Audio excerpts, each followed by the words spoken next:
Okay, that's why no one was responding to me. Okay, that makes sense. No, I didn't realize it wasn't connected the entire time. Oops. Oops, a daisy. All right. Hi, Jam. Hello. What I was saying before is that, like, what are you guys up to? Do you guys have any requests of who to draw? Because I was just like, and also like, it's my birthday, so I was drawing. I've been drawing like self-indulgent, like little doodles of my characters and everything. Um, this is Jirai. So you might from one of the streams, from one of the like little things. Fuck. One of the shorts has like a few of the shorts has like the character Sam in it, and like I've shown you before.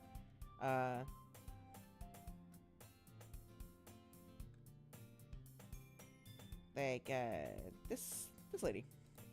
This lady. Alright, so I didn't like how the fact that she only had like grays and blacks and whites and all that stuff.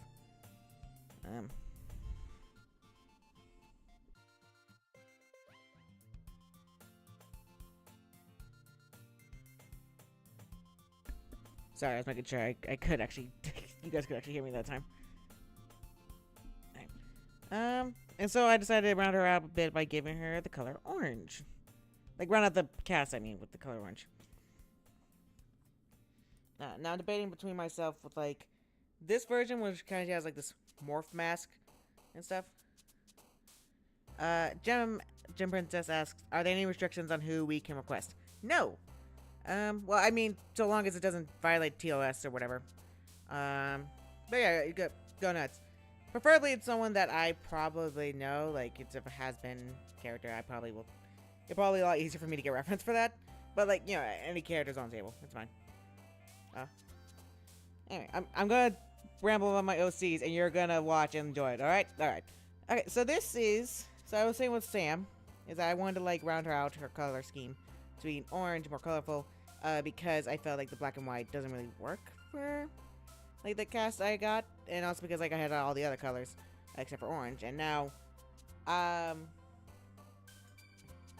also gonna have to like find a way to incorporate green, because another character I'm gonna have to cut. I love her a lot, but I don't think I can work with cover design. I don't think I can work with Vita. I don't think I can work with Vita, because I feel like anything she does can also be like her original purpose in like the story was meant to be the voice of reason, the literal embodiment of reason and stuff. And I don't think I can do that anymore, mostly because Panda, the main character, I'm realizing I'm just like throwing around a bunch of names that you guys probably are not familiar with. But Panda, the little character that's like was in the Pride video, like the bisexual one with the yarn hair. She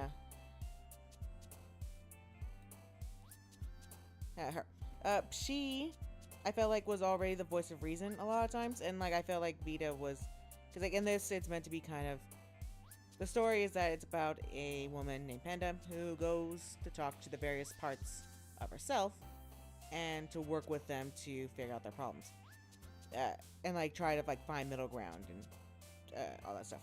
It's based around the concept of like IFS, which is a therapy concept called internal family system, where it's like your brain has like sub-minds to it, and the various divisions are like various parts of you that are there to protect you and help you, but also are at odds with both each other and also you.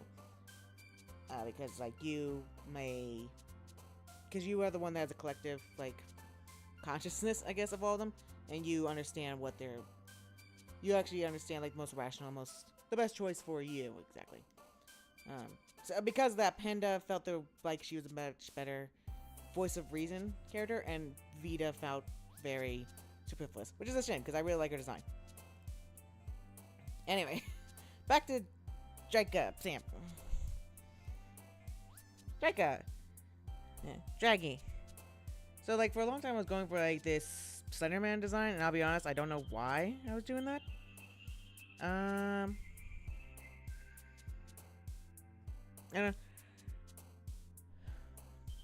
I felt like after a while I just didn't really fit her.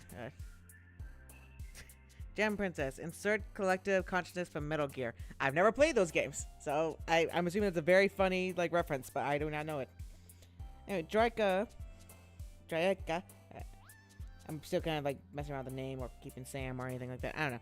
Anyway, I decided to go more with a dragon theme based on the phrase draconian because I feel like she's strict, albeit misguided, with like her being the moral compass.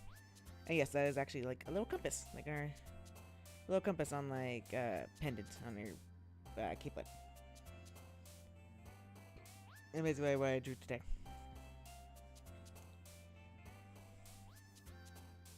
Okay.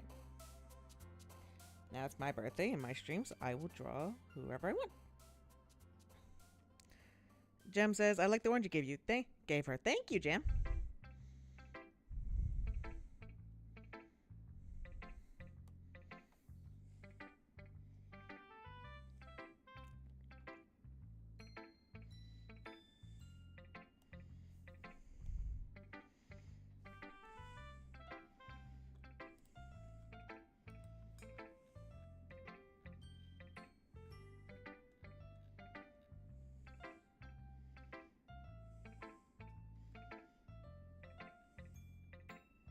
Oh, that's my baby boy, Patrick.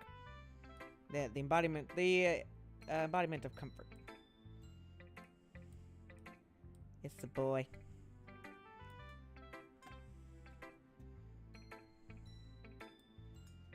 And oh, hey, Misha. Yeah, it's the boy. It's the boy.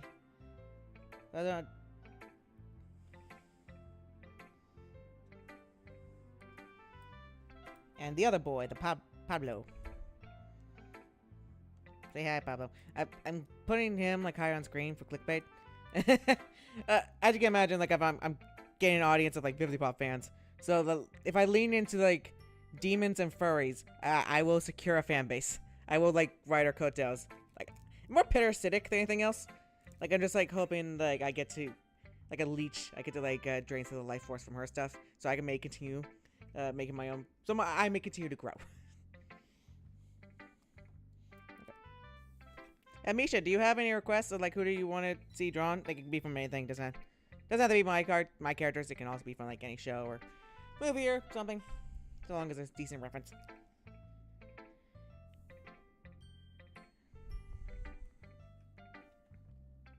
Lancer from Deltarune. Oh, that's hot right now. I really ought to play Deltarune.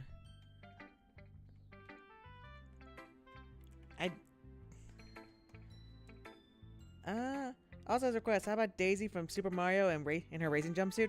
Alright, I'll do that so long as you don't also ask me to draw her like an elephant. Okay, if I need to explain that joke, I don't want to. Oh yeah, Lancer, this little guy.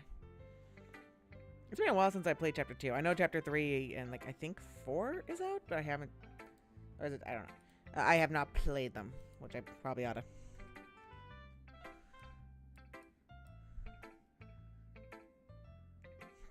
Don't worry, I won't ask for an elephant. I'm making a joke. Okay. There's this guy on like Twitter who, whenever he sees like fan art of Daisy in any context, he will immediately ask, "Hey, immediately commission the artist afterwards, the same artist afterwards, to commission Daisy as the elephant power up in Wonder, in the exact same pose." It doesn't matter what the context is or what she's doing. It's always that. And it's most likely a fetish thing. That's what I mean. I would not do it.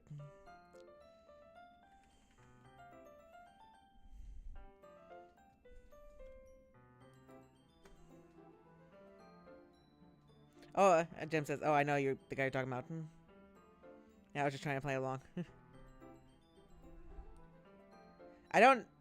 See, Jem, I don't know how internet savvy you are.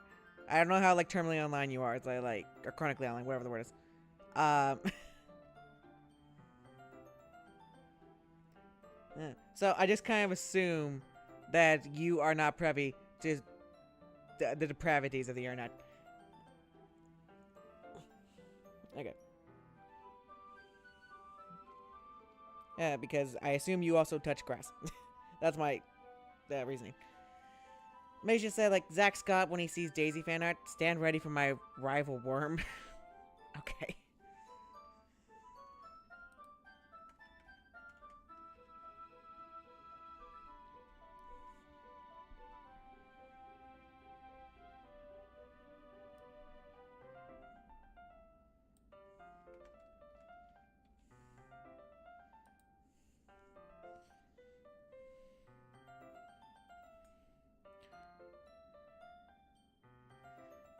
Jem says, I am a Daisy fan. Sooner or later, I was gonna find about Zach from the other artist I follow.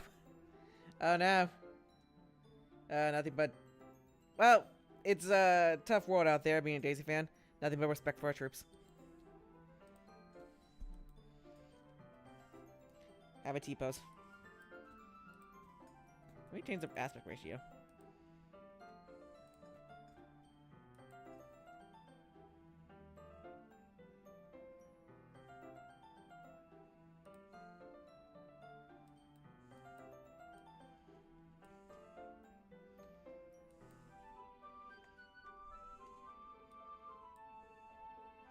She T-poses for dominance? Yeah, she does.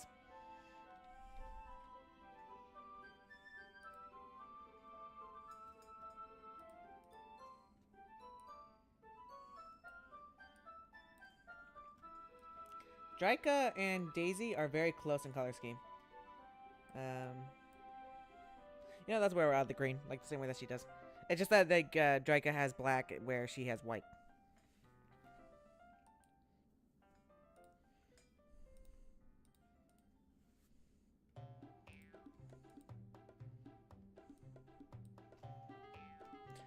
Misha says, my favorite character is Wario, personally. I like Rosalina. I'm a basic bitch, but I like Rosalina.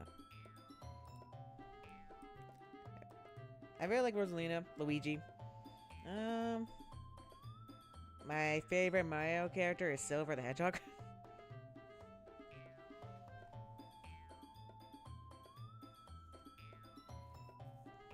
Okay. Alright, I'll draw Lancer first because Misha asked first. And then I'll draw Daisy. Lancer would steal Daisy's motorcycle, and she'd be very mad.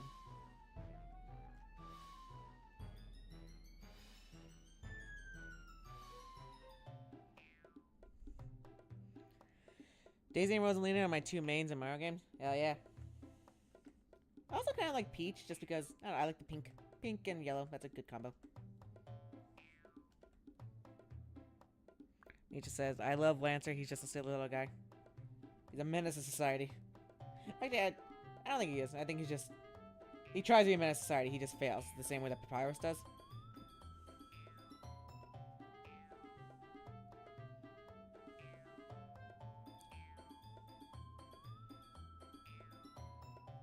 Okay, it's been like a few years since... Not probably a few years, but it's been like... It's been like a while. Like maybe like a year or so since I played 3, so I actually don't remember. Chapter 2, I mean.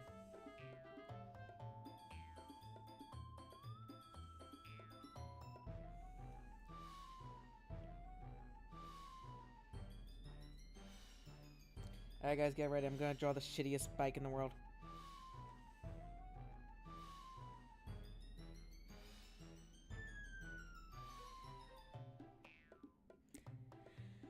Jem says he's like if Bowser Jr. was less successful in his schemes. You know what? Like, here. I'm gonna hop in the VC chat. Actually, wait. Wait, I need my headphones for that. Because then you're gonna hear my background, and I can't have that.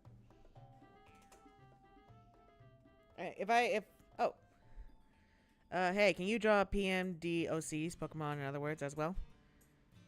If you mean, like, Euro C's, sure, but, like, I don't know, maybe... I don't know if you're allowed to, but paste, like, an Imker link and stuff. Misha, Jem, are you cool with being in chat, or, like, do you want, like, pop in, like, VC or something? Because, like, I can do that, I just need to get my headphones.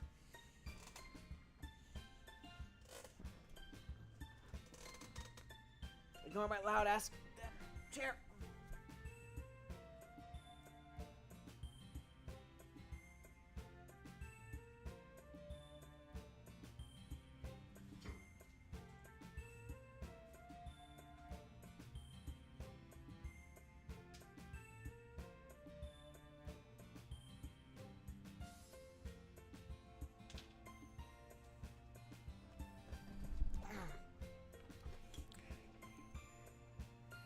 Misha says, I'm having dinner, but I'll join in like a few minutes. I don't want my family at dinner. Time to watch this slow.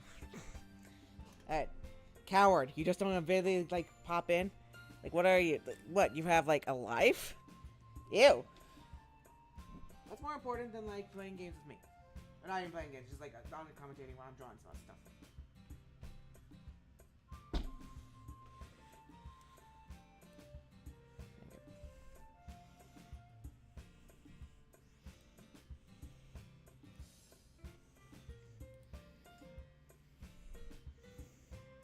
Yeah, you have life at sea, under the sea. Is it at or under? Get your story straight. This will not fly in court. Oh shit. Oh fuck. Oh, okay. I thought like you guys couldn't hear me for a second. Joking tone. How dare you have other things, Misha? We should throw Misha in the gulag. Like I think they've gone too far. Forget about touching grass and each at the sea. You're gonna die at sea. Guys, can we get F in chat for like Misha dying at sea? It's really tragic.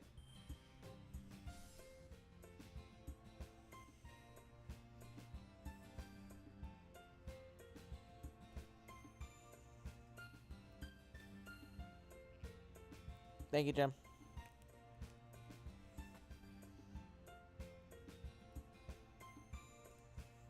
By the way, I recognize if the thumbnail is a lie. That's like a still from like an earlier drawing, like an earlier storyboard thing I did.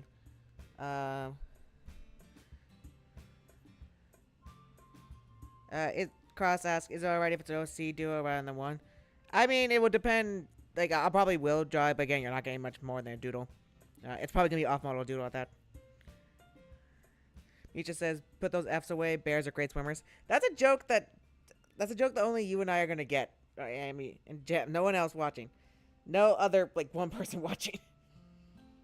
Misha calls himself a bear a lot because of reasons. Reasons that have been lost to time.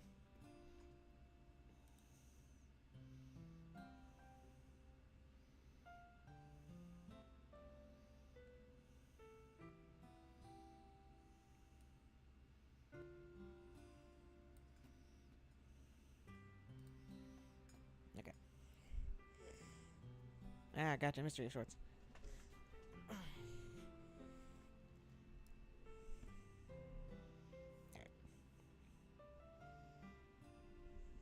Okay, I'm actually gonna mute this stream and actually eat my dinner. BRB. Coward! Go hungry! What's more important than watching this? Right.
I don't know if like I'm cross. It says I'm gonna explain what you have to do.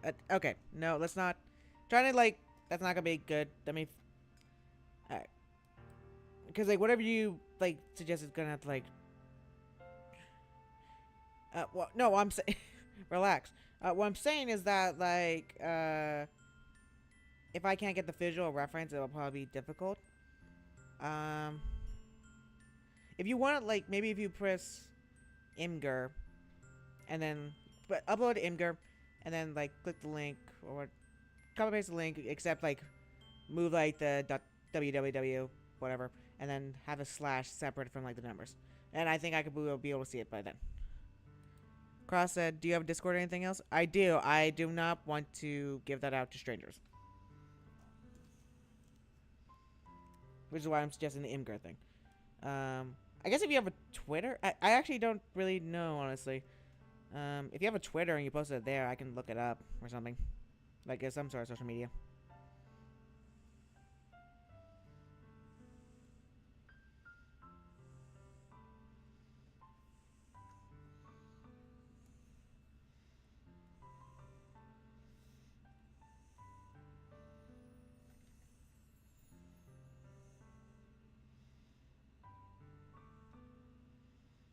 Yeah, Twitter's alright. What's the nick? You can just tell me your account name and I will find you. Or something. I don't know.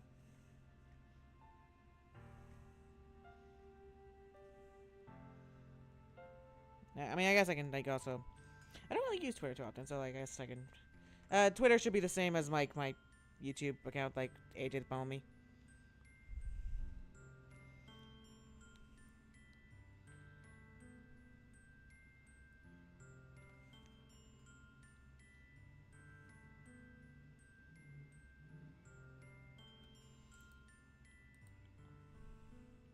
Ucros 1987. Was that the crust of 87? Okay.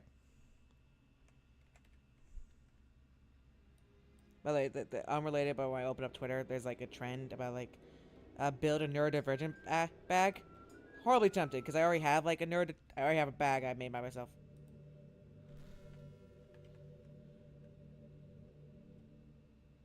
Show you. I'll show it to one of the. I'll show you one of these days. Okay.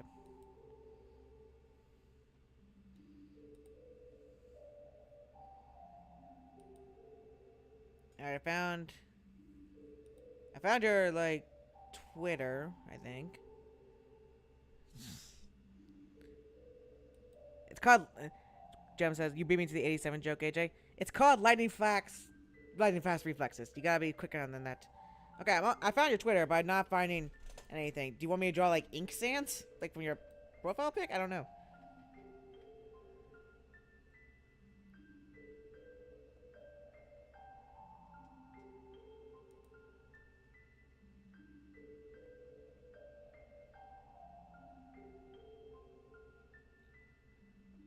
Oh, refresh? Okay. That's what I'm gonna do. I know what DMs. They were awful. I don't... Fine. I'd rather not DM, but... Okay, fine. Yeah, I'll be under, like, Fright Guard Watch. And stuff. I sent you a message there. You can send me the reference now.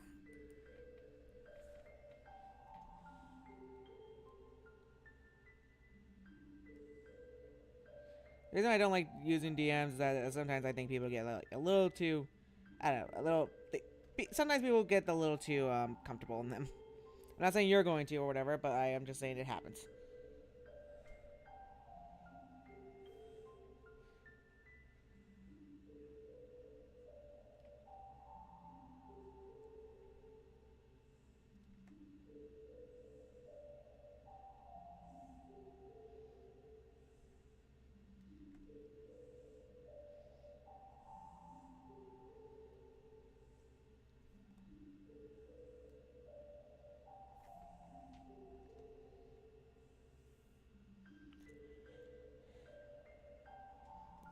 I DM'd you. It's under Fright Guard Watch. It's me. That's still me. It's just that was on the account that was already logged in.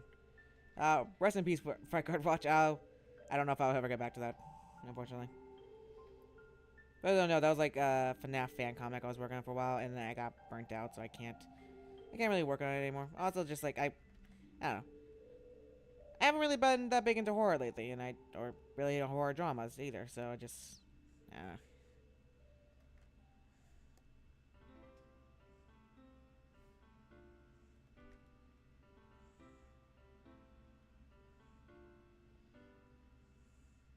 Every day I imagine a future where I can be with you.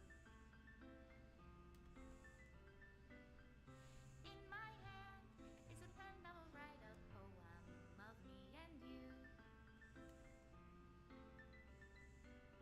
The ink flows down into a dark bottle. Just move your hand right the way into his heart. But in this world of infinite choices, what will it take just to find that special day? What will it take just to find that special day? okay, got a Garda, the boy version of Gardevoir. I forget his name. Have I Um, found everybody a fun assignment to do today?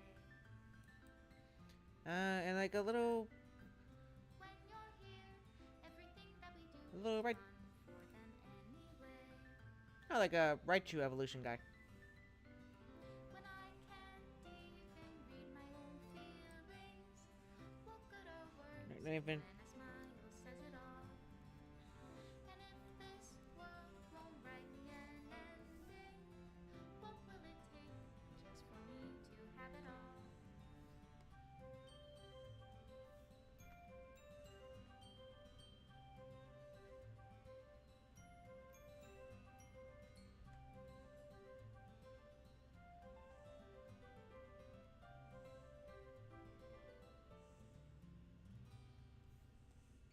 Does my pen only write bitter words for those who are dear to me? Is it love if I take you, or is it love if I set you free?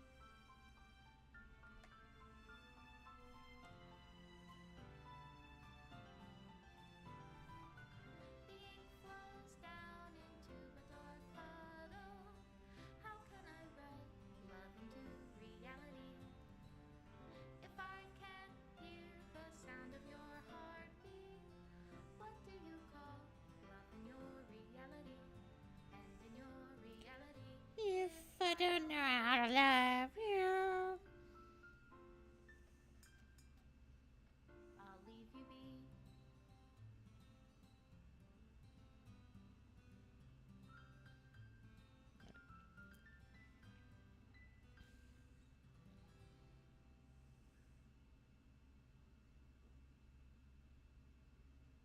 be. Okay, so let's make this is a request for like I draw character design, characters, primarily things. Like I'll draw OCs, but like I'm not. I'm gonna do my song and dance. I'm gonna probably do um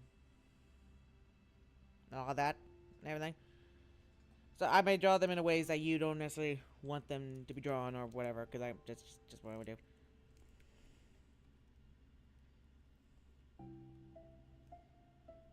Because otherwise, I think that goes a little bit veers a little too much into like commission territory and stuff, and I that's not what we're doing here.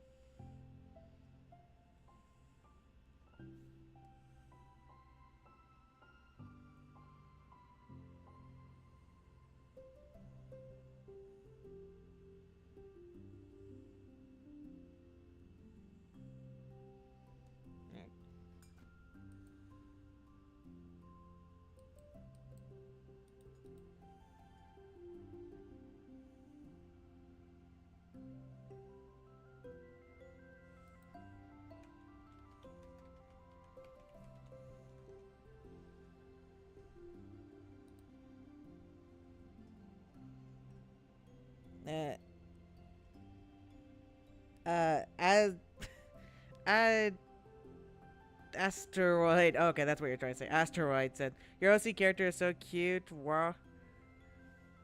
Wow. Thank you. There's like a few OCs on here, but I'm assuming you mean like my little like avatar character that's bouncing up and down. Thanks.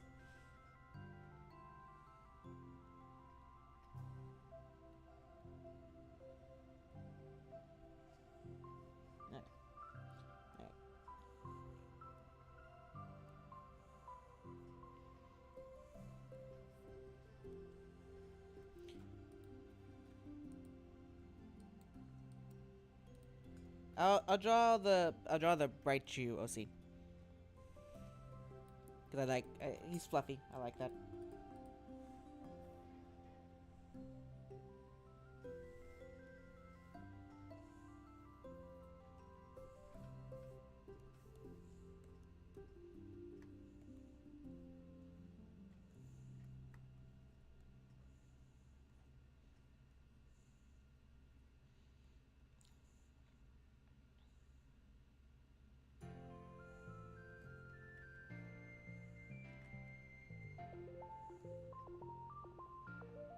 Asher said, "Yeah." Okay, cool.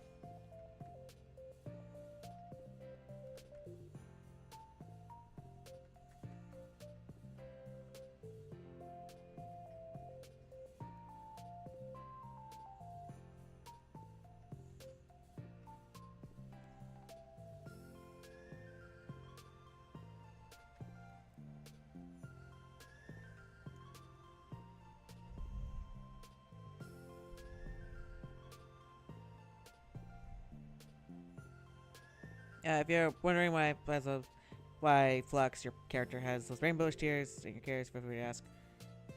It's kind of long to explain, not too much, but still, you can just, you can just. It's okay to just bring up like little details about your character. That's fine, especially if it's like important or something.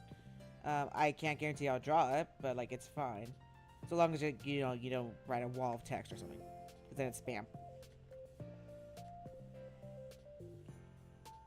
I think that's a question for all of you guys. What's a fun little detail of like one of your OCs, or like some interesting, unique character specifics, I guess.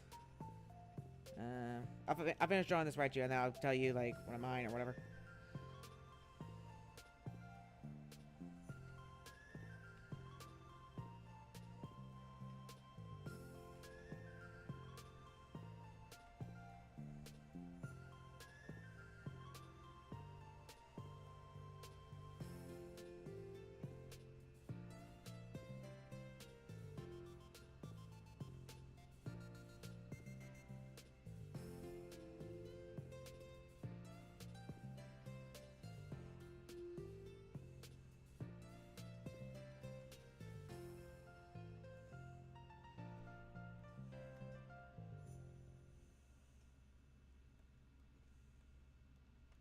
I make him look very much like Yamper or like whatever his name is, like the electric dog thing that has like electric dog Pokemon that has like a terrible color scheme.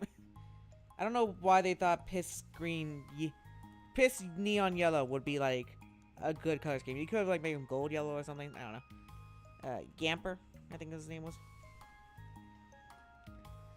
I would say it's cross explained by OC. I'll just say it's Fluff, his Mega Evolved form, and yeah, he's permanently Mega Evolved. He was normal because season 1 and 2 of my story, until he died in season 2's finale, of course, then revived. Dope! Sick!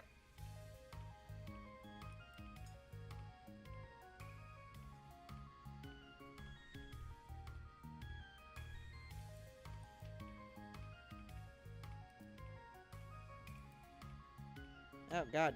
Okay, so like, Yamper does not have a great design. Anything, which is a shame because I do like that little small dog look for him. Ashley said, "One of my OCs is a frog." Hell yeah, fuck yeah, dude. I got a snake OC that's not shown anything. But yeah, Yamper in this like official art doesn't look too bad. I will say that apparently in the anime, it looks I don't know, maybe it's just this one shot or something, but the anime has like really like bloomed out like colors. It looks awful. Anyway. Okay, so Gem says, one OC fun fact of mine is that an OC is a human-sized doll given life, sort of like magic version of when someone makes a robot kid. Sick. Cross says, Astro, no way, one of my OCs is a frogadier. Huh? Oh my god! You guys should collab. We're making friends in the chat. I like frogs. The frogs are cute. Frogs are a pain in the ass to like anthropomorphize a lot. Because like they have like the eyes on the opposite heads. They same like a lot of lizards, I guess. And like a lot of them don't like. I guess they really depend on their legs, so it's kind of hard to draw them.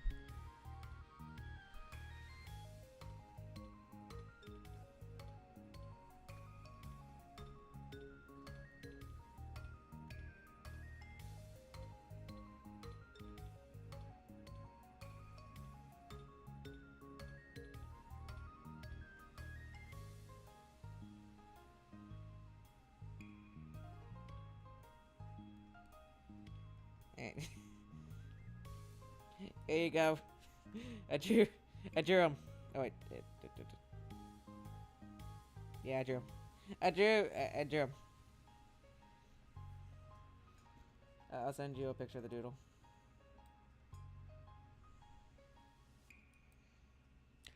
Jem says yeah, I think Kermit and Amphibia are the only stylized human frog that I could ever do. And it's not necessarily that like, it's difficult to, I don't know. It's just that a lot of the frog features don't really make for like cute character designs. They're very easy to animate character designs. I'm not saying that the people don't do it, like Kipo and the AJ-The-Bumblebee did that. I'm just saying that it can be a little difficult.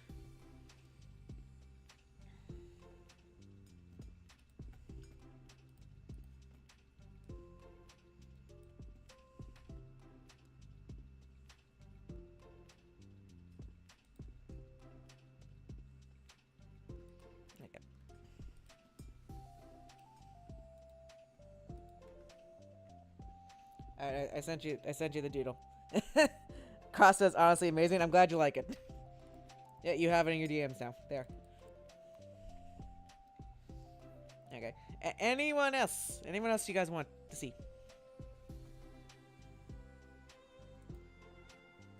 I will talk about my character for a second. Oh, Asteroid said, oh, no, there's ads. Oh, no, I'm sorry. I'm sorry, everyone. I hope the ads aren't too much, by the way. If they are, I can, like, turn it down.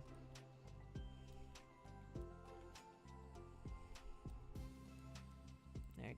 Well, while you guys are on an ad break, just gonna... Oh, I was gonna let some time run out. Tell me when you guys are back. I guess you can't hear this if you're not. I don't know.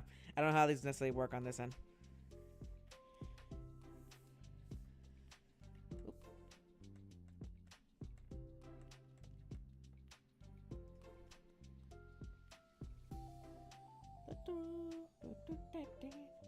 Well, if you're wondering what the music is, it's still Doki Doki Literature Club. It's from the Plus soundtrack.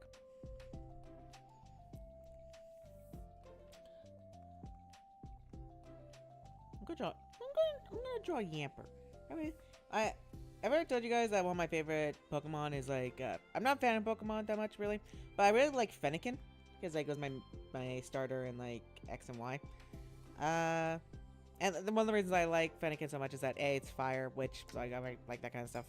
I like fire aesthetic, and B, Fennekin reminds me of my now deceased dog, Pipsqueak, because like because Fennekin just looks like a cute little dog with big old ears, and that was my cute little dog with like big old ears.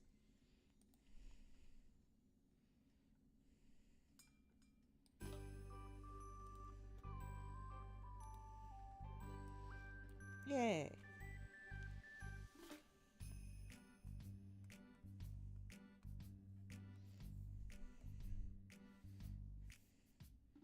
I think like Fennekin's actually meant to be like a fox, than like a dog, but like it still reminds me of a dog.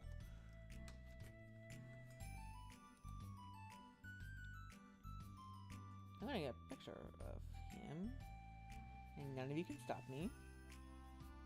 It's my stream. It's my birthday. I will do what I want.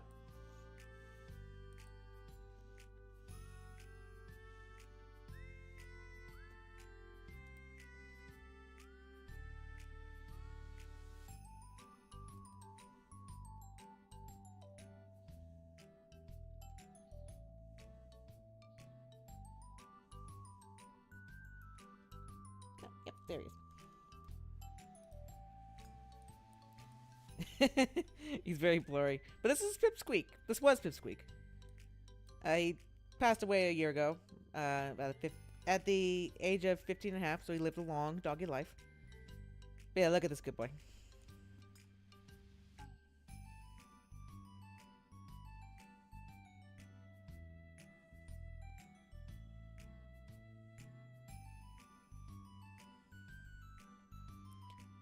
Asteroid said, is he okay? He's okay, but he died.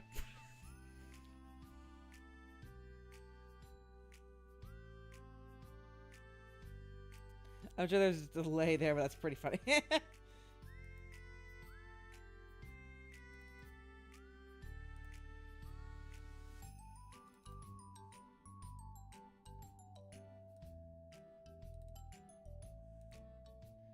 find any more pictures of this doggy.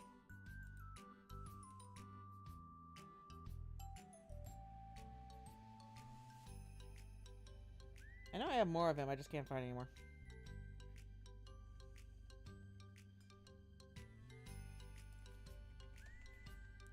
%2 battery, help. Go get a charger.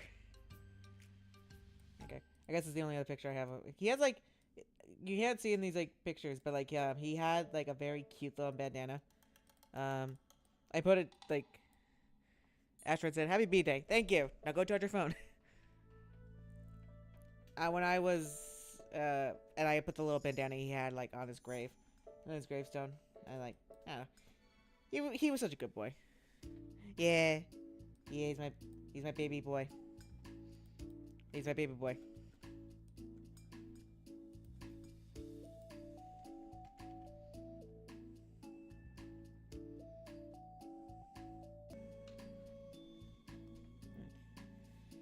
Yeah, it's weird whenever like you have, I don't know. With Pippi, like I had him ever since I was like 8, and like I had him up until I was like 24. So like 8 is probably not the right. Maybe 9 or like I don't know, somewhere around there. But like I don't know, I had him for so long in my life. I kind of, it's gonna sound weird, I kind of saw him more as like a brother than a pet at some point.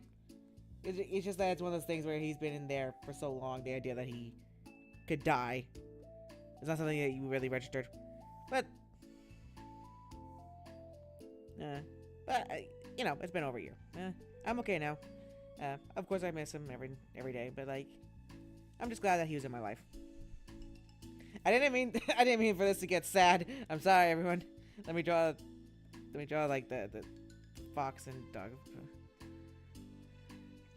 Jem says like, "Oh wow, he saw you go through most of your childhood." He did. He really did. He's a very sweet dog. He lap dog to end all lap dogs. He just wanted to like cuddle with you all day. He had really bad separation anxiety, unfortunately. But yeah, he was just a good boy. He never paid rent, which, you know, I'm still waiting for like that back pay and everything, but it's not. I know it's not coming. You know, I guess I just have to accept that.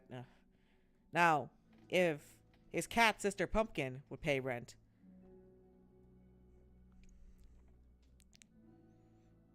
Okay. Asteroid said, "I lost my charger. I used my mom's, but she's using it. I don't know how to help you, man."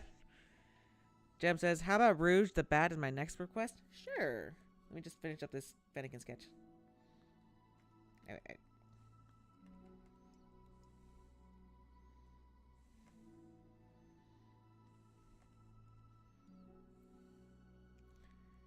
Fennekin has big old ears. I like the big old ears. Also forgot to say it earlier, but happy birthday! Thank you, Jem.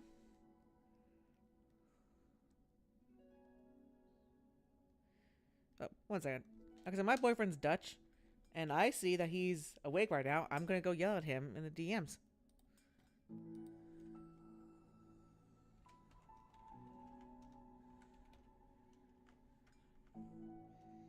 It's like 4 a.m. over there or something. Like, go to bed. You're not allowed to be like up.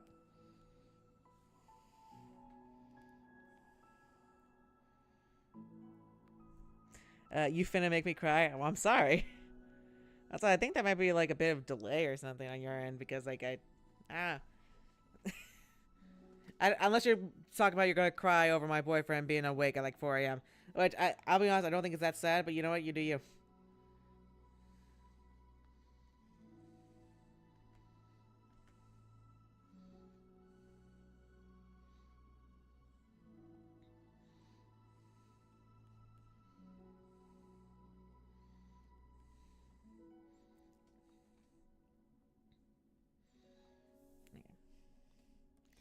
Right, Rouge the Bat. Sonic the Hedgehog. One of the most attractive fictional characters ever known to man.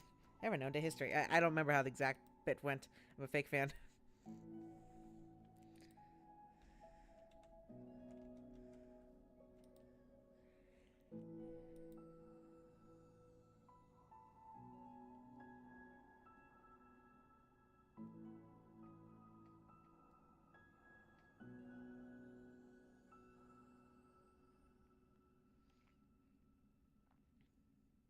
All right, chat. Here's a question for you. Do you think that eventually they'll get to like Rouge the Bat in the Sonic movies, or will she ever forever just stay in like the, forever stay in the it'd be safer to not touch the stone.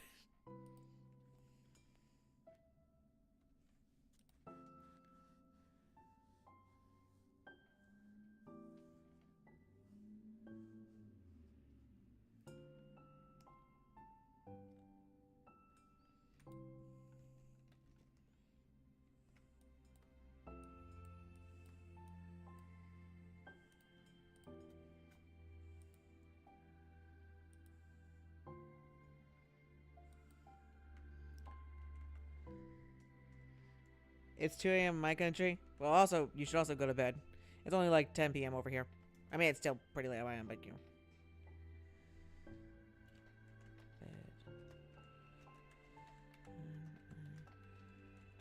My boyfriend's talking about like how he has insomnia. I'm okay. Go to bed or join my stream, you coward. By the way, this is how you keep true love alive. Just so we're clear, like you have to you have to occasionally insult your partner, lovingly, affectionately, but also brutally.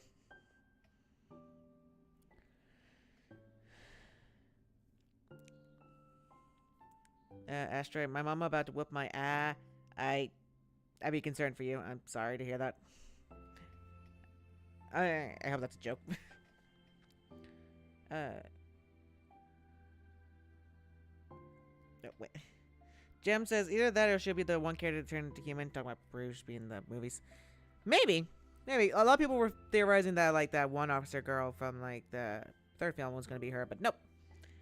Asteroid says your OC is giving Duskar but purple. Who the? Okay, I gotta look up Duskar now. Do you ever see? Okay, so what is Sonic? Okay, one second. I need to get a visual aid.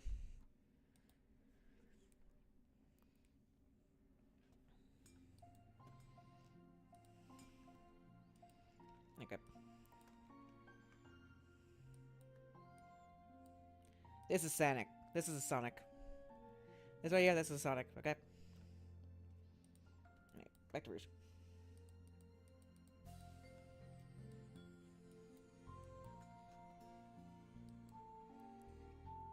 Did your country not have like Sega games or anything? Or like I really don't know. I've never. I'm not being facetious. It's just like I don't know. I'm just constantly. I'm just imagining you constantly smacking your boyfriend with a pillow to, while you constantly say, "Go to sleep," like Iron Man from Avengers 2. I've never seen the Avengers film, so like I will assume that's a very funny reference. But yes, this is canon. It's gonna be canon quite soon. At least, I don't want to like jinx anything, but the possibility of us living together, more and more likely every day. So we'll have to see. I don't, we'll see what things goes. Obviously, I don't want to like, jinx anything, but it's looking good.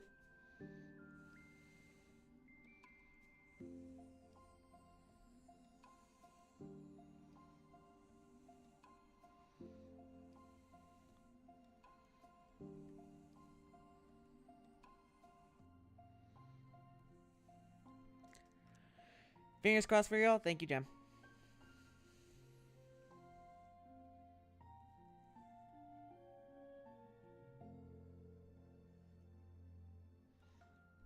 JK, I know what Sonic is. Okay, cool.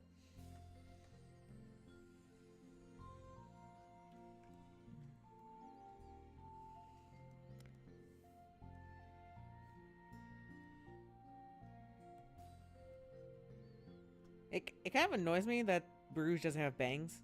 Like, I guess she has big old ears, but like I feel like there needs to be something in between. I don't know. It was weird.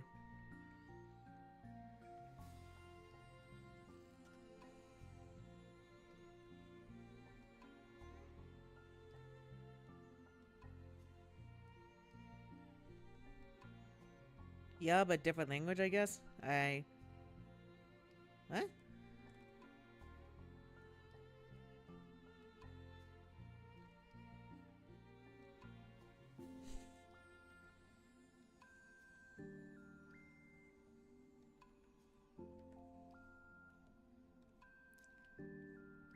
She'll hide it in her intestine. That's... She'll hide it in her lower intestine? No. Knuckles will never be able to find it.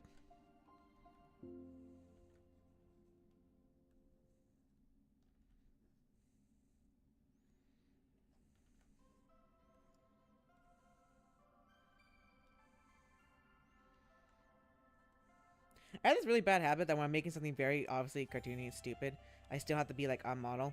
I need to stop doing that.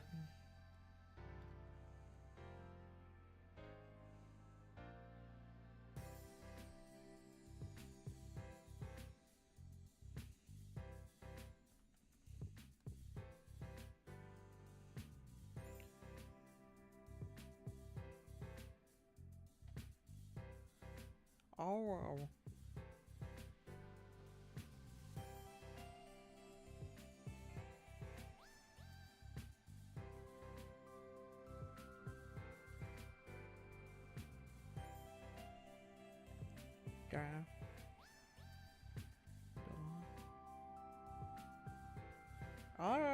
Oh,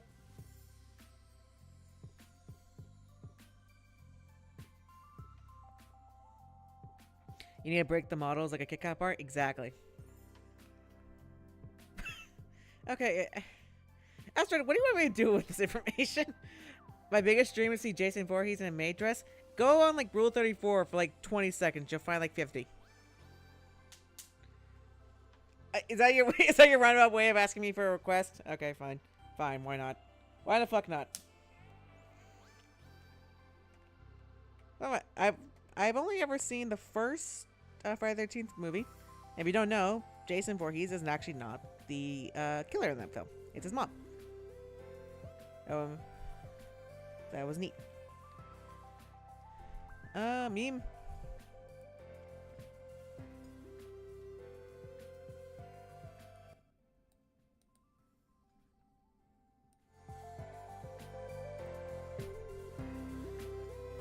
Alright. I think there actually is... I don't remember their name, but there is someone on Tumblr that will like draw these serial killers in like these really goofy like pinup poses and stuff. Like, but serial killers from movies, to be clear. They're not that weirdo. They're a different kind of weirdo. A more socially acceptable kind. Okay. Jason Universe, shut up.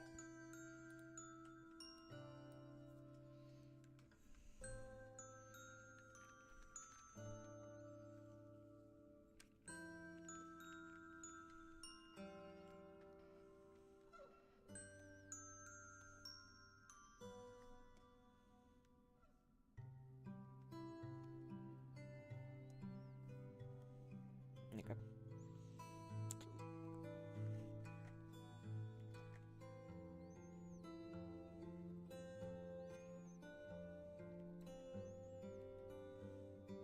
I've not seen the newest Amazing Digital Circus episode, but was this like inspired by that? Because I do know about that one bit.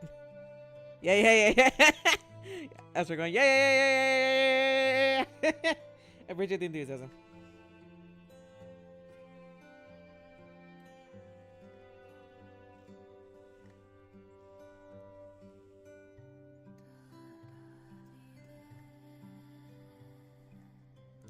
You know, for a zombie that was like killed as a child or whatever, he looks very spelt.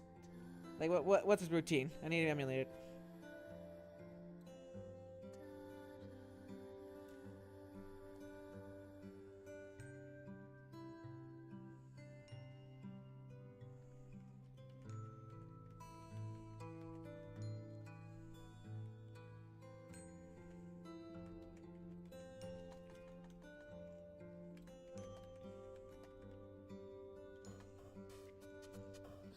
Yeah, one second. Let me, before I continue with this,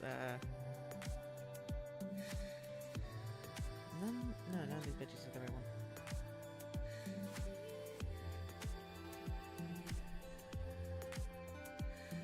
I...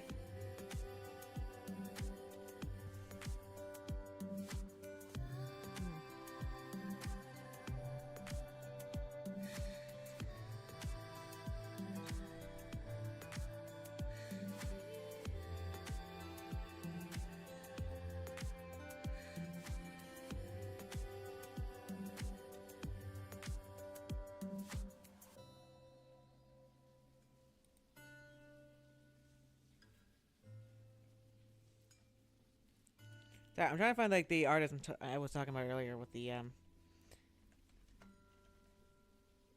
that would like draw like movie serial killers, huh? In like silly ways.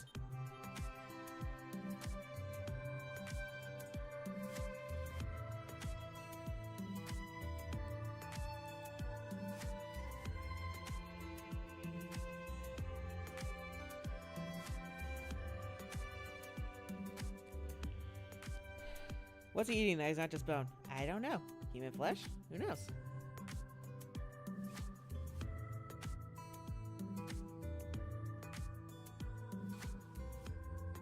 Anytime I see AI artwork in my anytime I see AI artwork in my fucking feed, my fucking Google Images,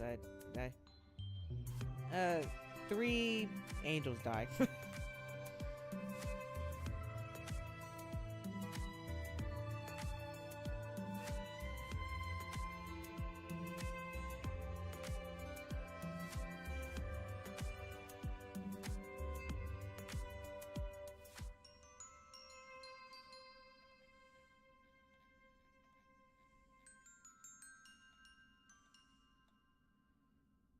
No, I don't think it's this art.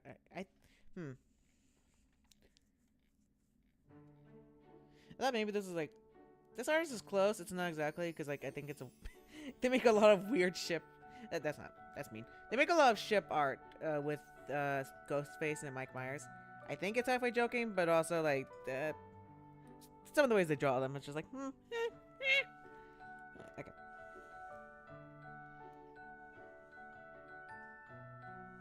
But I can't speak Russian or Ukrainian or whatever that is. So like, I had to translate that.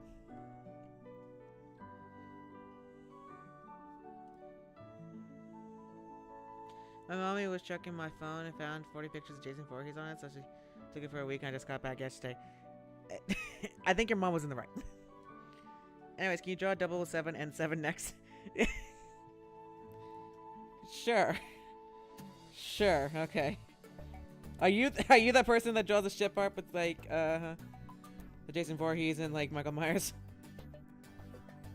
Or like Ghostface and Michael Myers, if I meant. And for the record, no, I would not draw that. in case you're gonna ask. I have some standards. I would just draw like all I would draw is Jason Voorhees and the maid dress.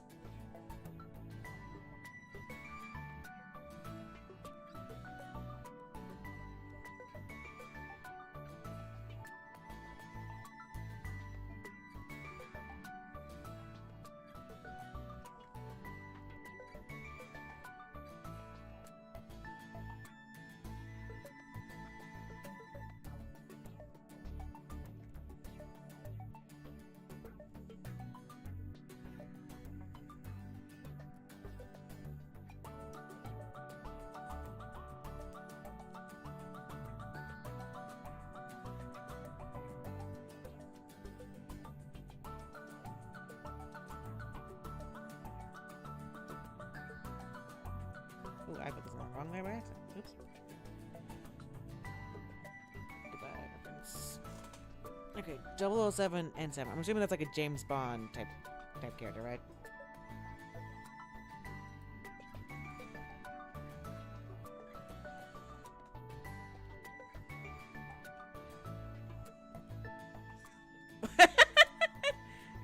Okay.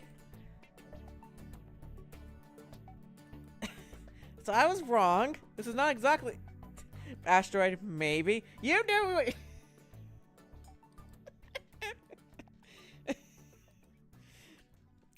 This is 007 and 7.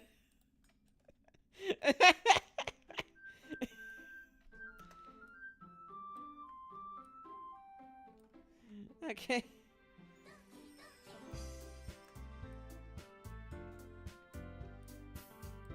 I can't explain why. He just looks like the embodiment of It's Wednesday, my dudes. You know what I'm talking about? I don't... I know that makes no sense whatsoever, but he just... Look at him. It's Wednesday, my dudes. That's just him.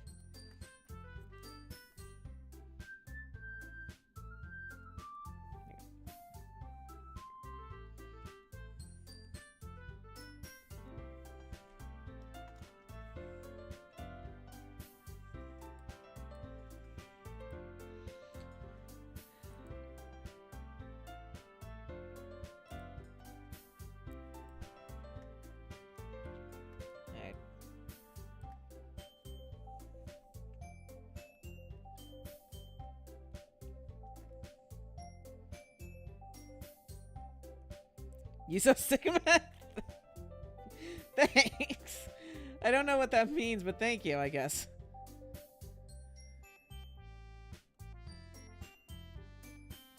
Forsaken 007 and 7. I don't like the name Forsaken because like it sounds like something else.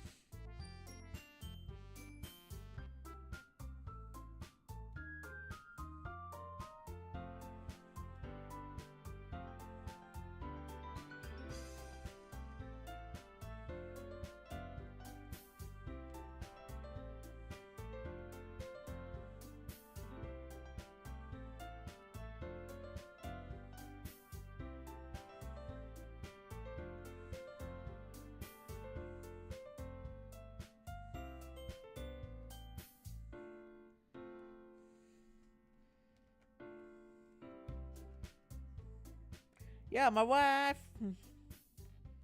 I'm gonna clear that I'm not the one saying that. That's Asteroid.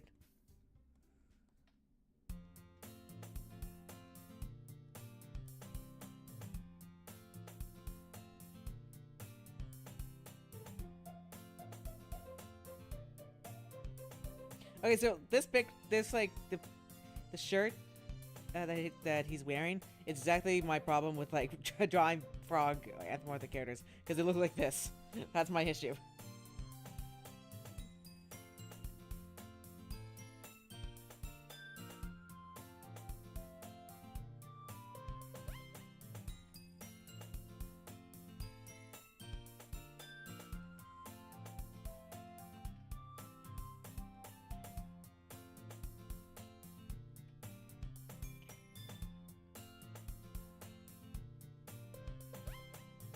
Gem Princess says snack.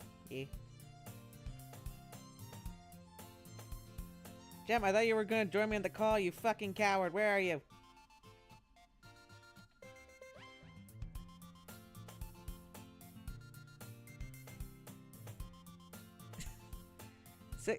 Okay. Sigma means you have Riz and Skibbity. Okay, that explains nothing. So you're just a ship poster, but ship post bot. God, I don't actually think you're a bot. I want to be clear. I'm making.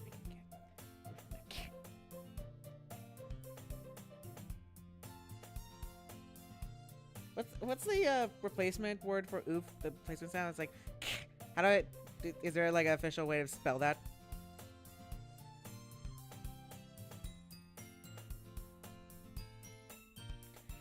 I'm enjoying it. I just had an unexpected mess that I had to fix first. Sounds like a skill issue.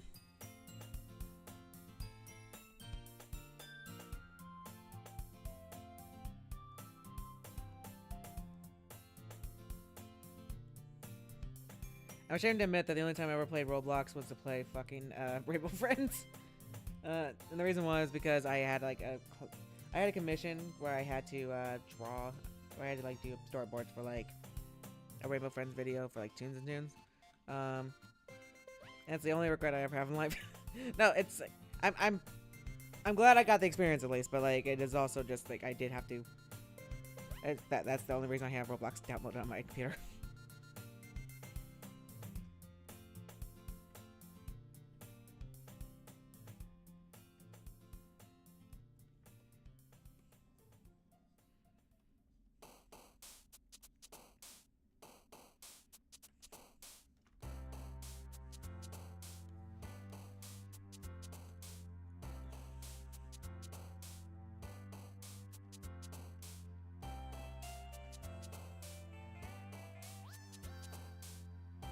I will say with the Emperor's design, I do like the little diamonds in his eyes. That's cute.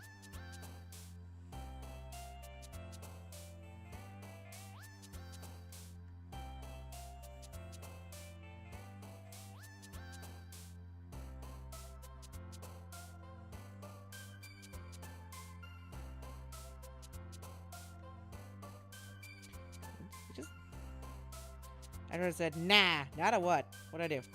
Also, man, you're getting a lot of mileage out of like 2% battery.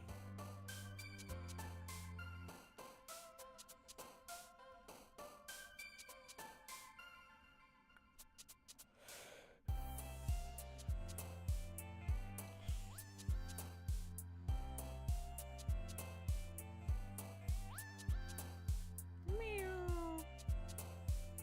cat's crying because she's annoying.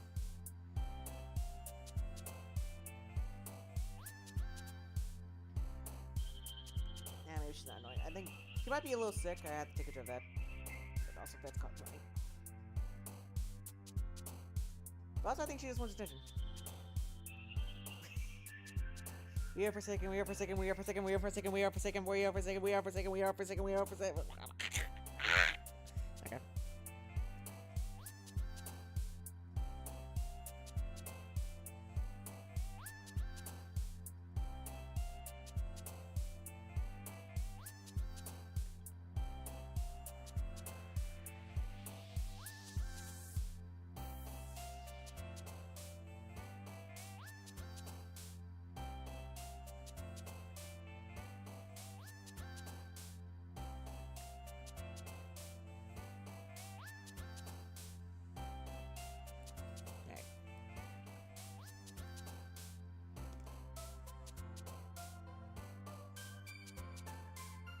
Alright, any more requests?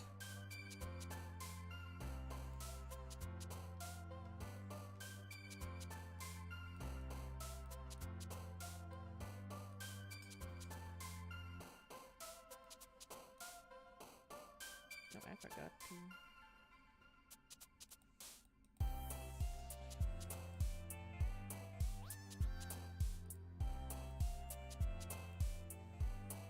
I got my brother's charger. Dope. Ignore the train. The train will surpass. Actually, I don't know if you guys can actually hear that. If you can hear the train, like, comment, subscribe. If you can't hear the train, like, comment, subscribe.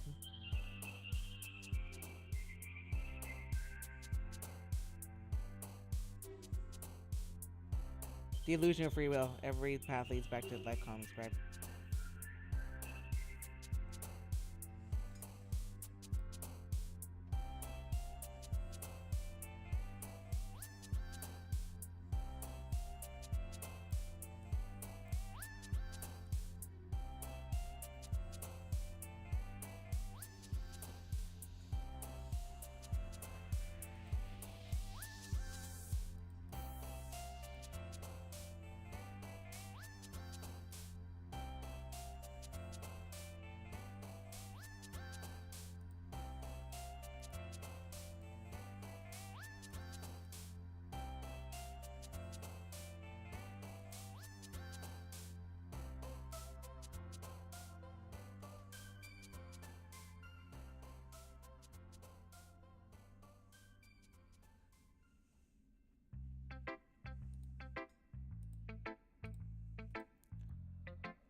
Duskar, please, please! Okay.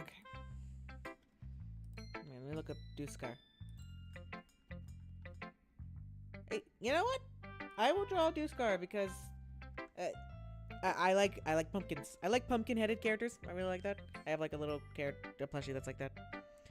You look like Duskar in my humble opinion. I guess I can see the glowing eyes, but for most of it I don't really see that with them. What? Oh. Hello, Jam. You're here. Hello. Right, can you guys hear Jam? Just fine. I guess we'll have to see for them to respond. Yeah. Oh yeah, let me screen share for you too. If they if assuming the Wi-Fi would not screw me over. Anyway, Jam, how's your day going? Did you get that thing fixed? Yes. Yeah. Well, I'm good now. That's good. Okay, for some reason. Another moderator. What mother? I'm the only moderator here. What are you talking about? Okay, so like, there's a message being held that says like, "I like and subscribe, be gangy," and like, I'm trying to allow it, but it won't let me. It's a bunch of emojis. Huh. It has a bunch of emojis like the tongue and wet drops emoji, so I guess that's why. It's just That would do it then. yeah.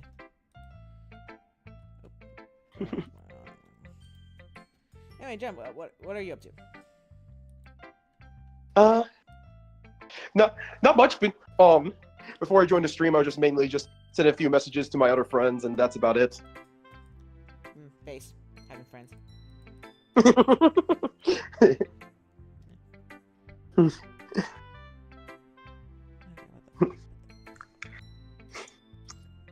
I guess maybe while I'm here, maybe I could like, I might like, while also chatting with you, I might do a few rounds of Mario Kart 8 on my Switch, if only to play Mario Kart World in spirit. Oh, what? You don't want to pay the $80 to get a download on a disc on like a fucking SD card? On top of the 500 for the system. Oh, you can hear Gem. It was loud. Is Gem loud on this? Oh, okay. It might. Okay, I think I know what happened. Okay, I have the desktop audio set pretty high just so like they could have the background music. But now I have to readjust for you. Can you speak right now, Gem? Sure. Hello, testing 1, 2, 3. Unique New York, Unique New York. Okay. Hello. Okay. I got it. Yeah. Okay. I don't think you can hear the music anymore, though. Maybe if I just turn up the music. Okay, there we go.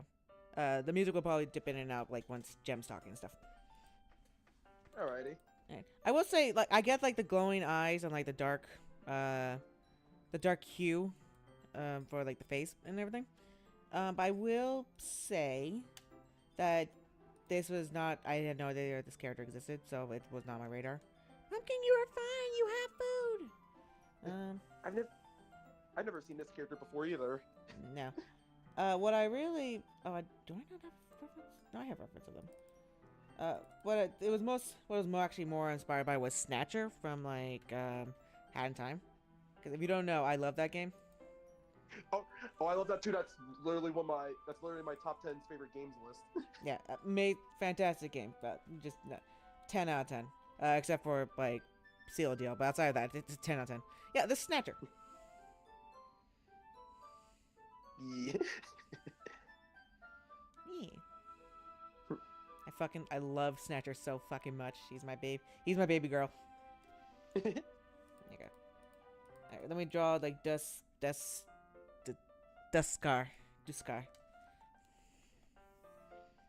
You guys know this, like, YouTuber called, Zardy? Actually, Swanky Box? Or Zardy Games? I forget. Anyway, there's this YouTuber that had, like, a pumpkin-headed plush named Zardy. And I have one that, because I don't really know about the game, because I just like the design. I think I really like pumpkin-headed guys. Nice. Yeah, blame Billy Mandy for that, because I think there was one character that had that. Huh. I don't think I ever knew that.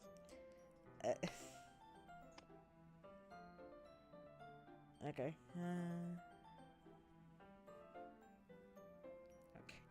Asteroid said, I'm gonna take a picture of your OC, print it, and put it under my bed. Why? Said, it low, it good, no, yeah. I will assume that it's okay now with the audio.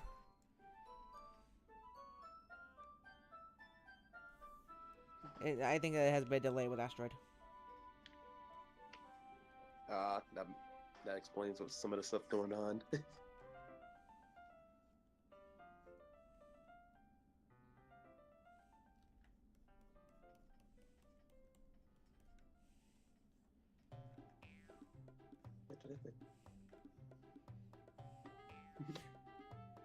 see. Wait.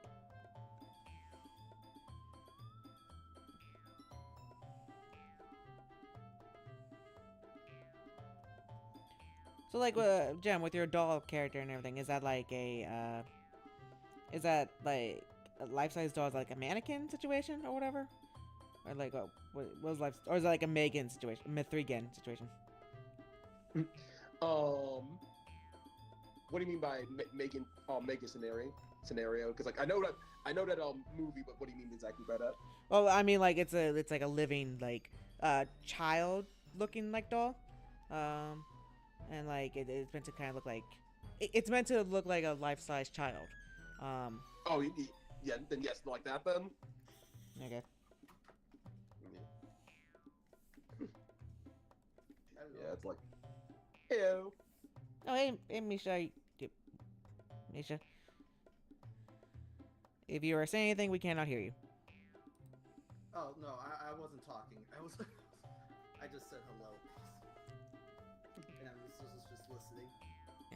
Okay. After this, you need to draw me, my wife, King, BBG, baby girl, huz, daddy, mommy, chicken eater, shed, shed, shidletsky. Okay. No, I will not do that. How about Where- how about instead then? How about Hat Kid from A Hat in Time? You drive a hard bargain. I don't know. I don't know. What are you Big- drawing now? I'm drawing like this character from Roblox that's called Duskar? Yeah, I guess. Or Duskar? Well, I don't know how to pronounce it. And because Asteroid in the chat says I look like my icon character looks like them. And all right. By the way, Asteroid, Asteroid said blame John, bunch of emojis. Okay, I appreciate the enthusiasm, but you don't have to spam emojis, like, cause you'll get. I have to like, yeah, you'll get flagged by like the moderators. That she gonna spam. So like, it just keep it to a minimum.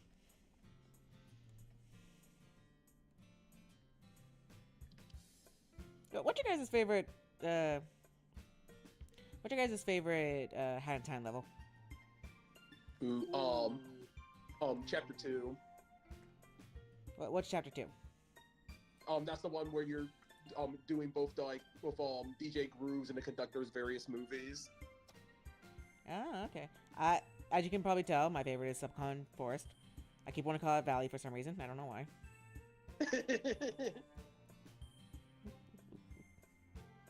I like Alpine Skyline. Okay. Okay, Ash. I'm not gonna say this on. Oh, Alpine Skyline's also really good. Asher, I'm not gonna say this on stream, but like don't say stuff like that. Oh god, oh no, the stream's gone. Oh no, what happened? Oh no. Okay, one second. One second. Oh no, shit.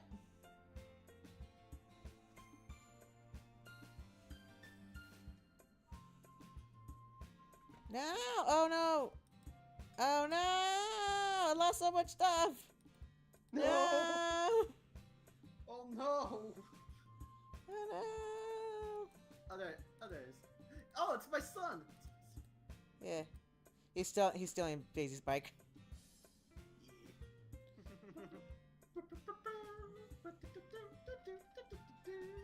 Sanic. Okay. Asteroid asked why cutely chokes. I think he means chokes. Okay, I'm not. Okay. I'm not gonna. You know why. I'm not gonna explain to you why. You think you can go up to like a random person on the street and say that? Listen, if you made that joke about me, I probably would have let it slide. But like, you made a joke about my friends, and like, I don't know the level of comfort stuff. Guys, do you want me to like show it? Do you want me to tell you like what they wrote in the Discord chat and stuff? Sure. It's not the worst. Sure. It's not the worst thing, but it's like okay.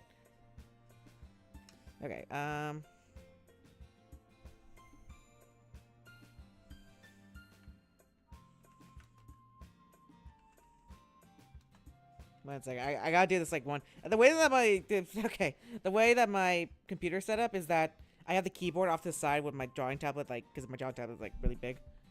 So I have to like kind of like, I'm used to typing with one hand. That came out wrong. Am I lying though? You know I would. No, I wouldn't. Stop.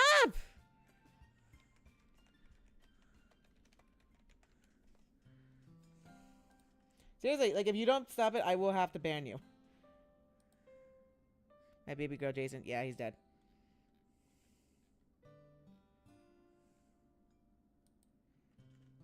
Okay, they.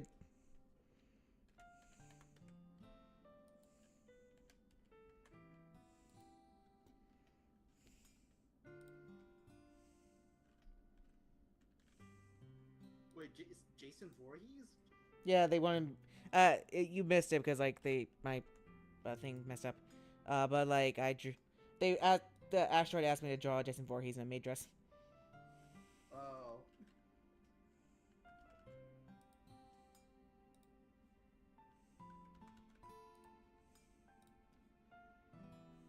I probably don't need to write the emojis in here, but like whatever.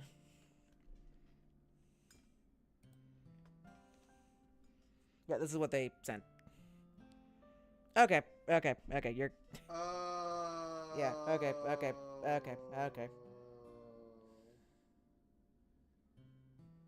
me see.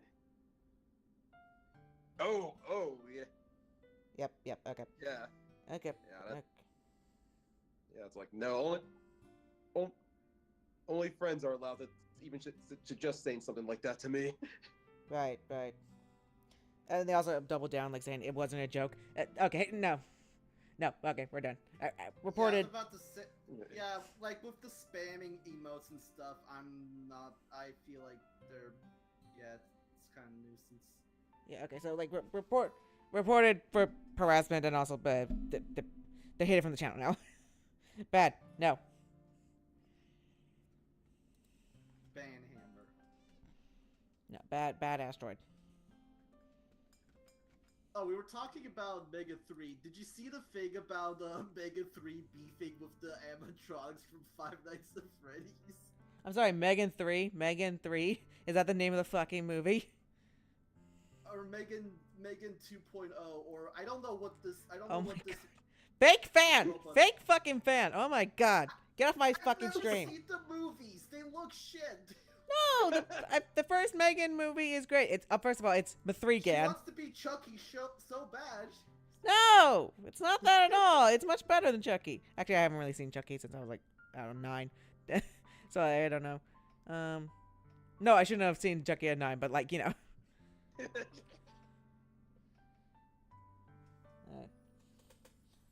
I saw the trailer for the sequel movie that's coming out. I'm not gonna lie, that shit looks ass. It looks like it's a okay. Okay. Would it like help your opinion on it if you knew that both the first and likely the second film are both leaning to comedies and stuff? Yeah, no, I can see that. It's just, I don't know. It's like, you know what it is? It's the it's like how they designed Megan. I don't know. It's like, I don't know. It's weird. I don't really know how to explain it.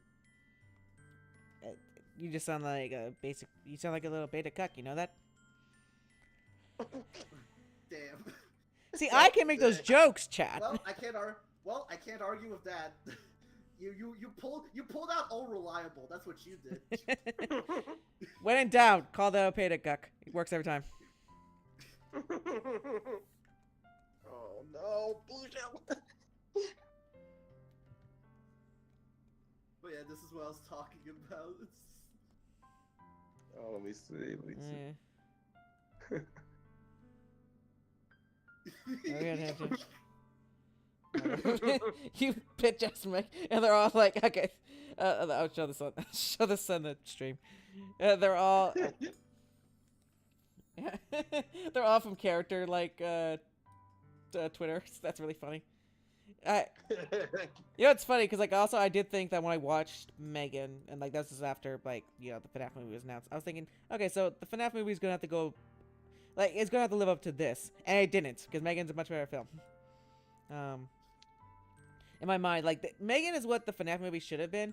It has like its themes of nostalgia and also technology and too reliant on that, especially from kids like they're going through emotional stuff, and everything. And I feel like the FNAF movie, and for that matter, the FNAF lore in general, has very, when you get to it, doesn't really have anything to do with animatronics or Chuck E. Cheese or anything like that. It's more of a backdrop, and I feel like, yeah. You don't say. What do you mean? What do you mean? I've been bitching about the FNAF lore for like since like 2016. What the fuck do you mean? I'm sympathizing. I'm agreeing with you. That, like, knowing what I know about the lore, this shit just like it's gone way beyond just like the initial vibe of the first game, and it's just fucking.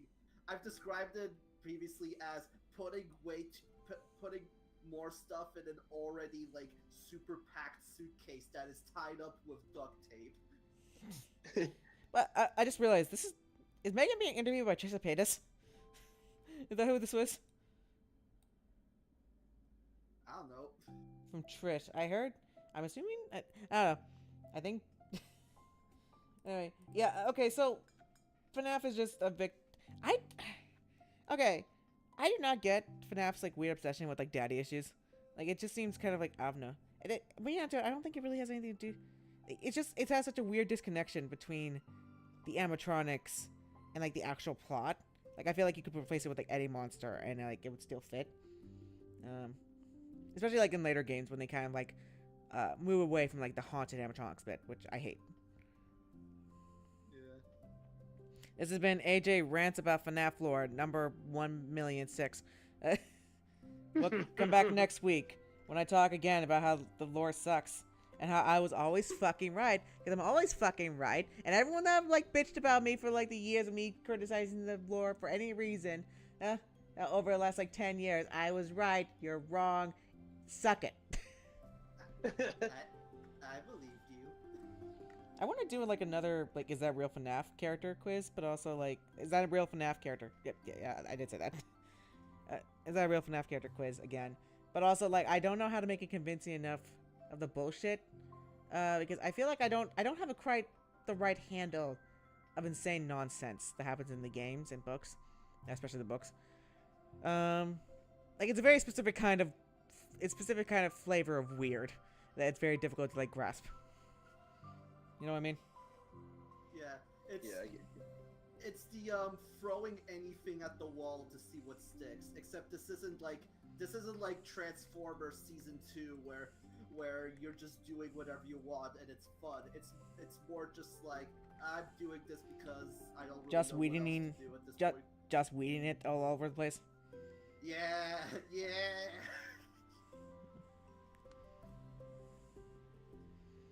Yeah, I've never actually watched anything by Joss Whedon. I think Joss Whedon maybe was involved in like some toy in the first Toy Story film on some level. Yes, he was one of the writers for it. Yeah. And so like outside of that, I've never actually seen them. Which I honestly, I kind of, you know, something I do miss with like the earlier Pixar films that it's pretty lacking in like later ones. I especially see this in like sequels and stuff. Is that like they had a lot of really fast-paced, like smart-ass quips and one-liners and stuff like that in like the earlier movies. I kind of miss that. It's just like it was very, I don't know, it gave it a little bit of edge, I guess. I know I sound like I get you. I know I sound like a marketer or whatever, but like yeah. It needs to be. There needs to be a little bit of edge. Then it needs to be in your face with attitude. I don't know, it's just like I don't know, some like the more subtle adult jokes, I guess. Like there's one bit in like the first film with like Mr. Potato Head, where like he takes his lips and like motions it kissing his ass, but anyways like talk about someone being a Yeah. suck up. That's good. That's a funny bit. Monsters Inc. also I feel has some of that as well. Yeah.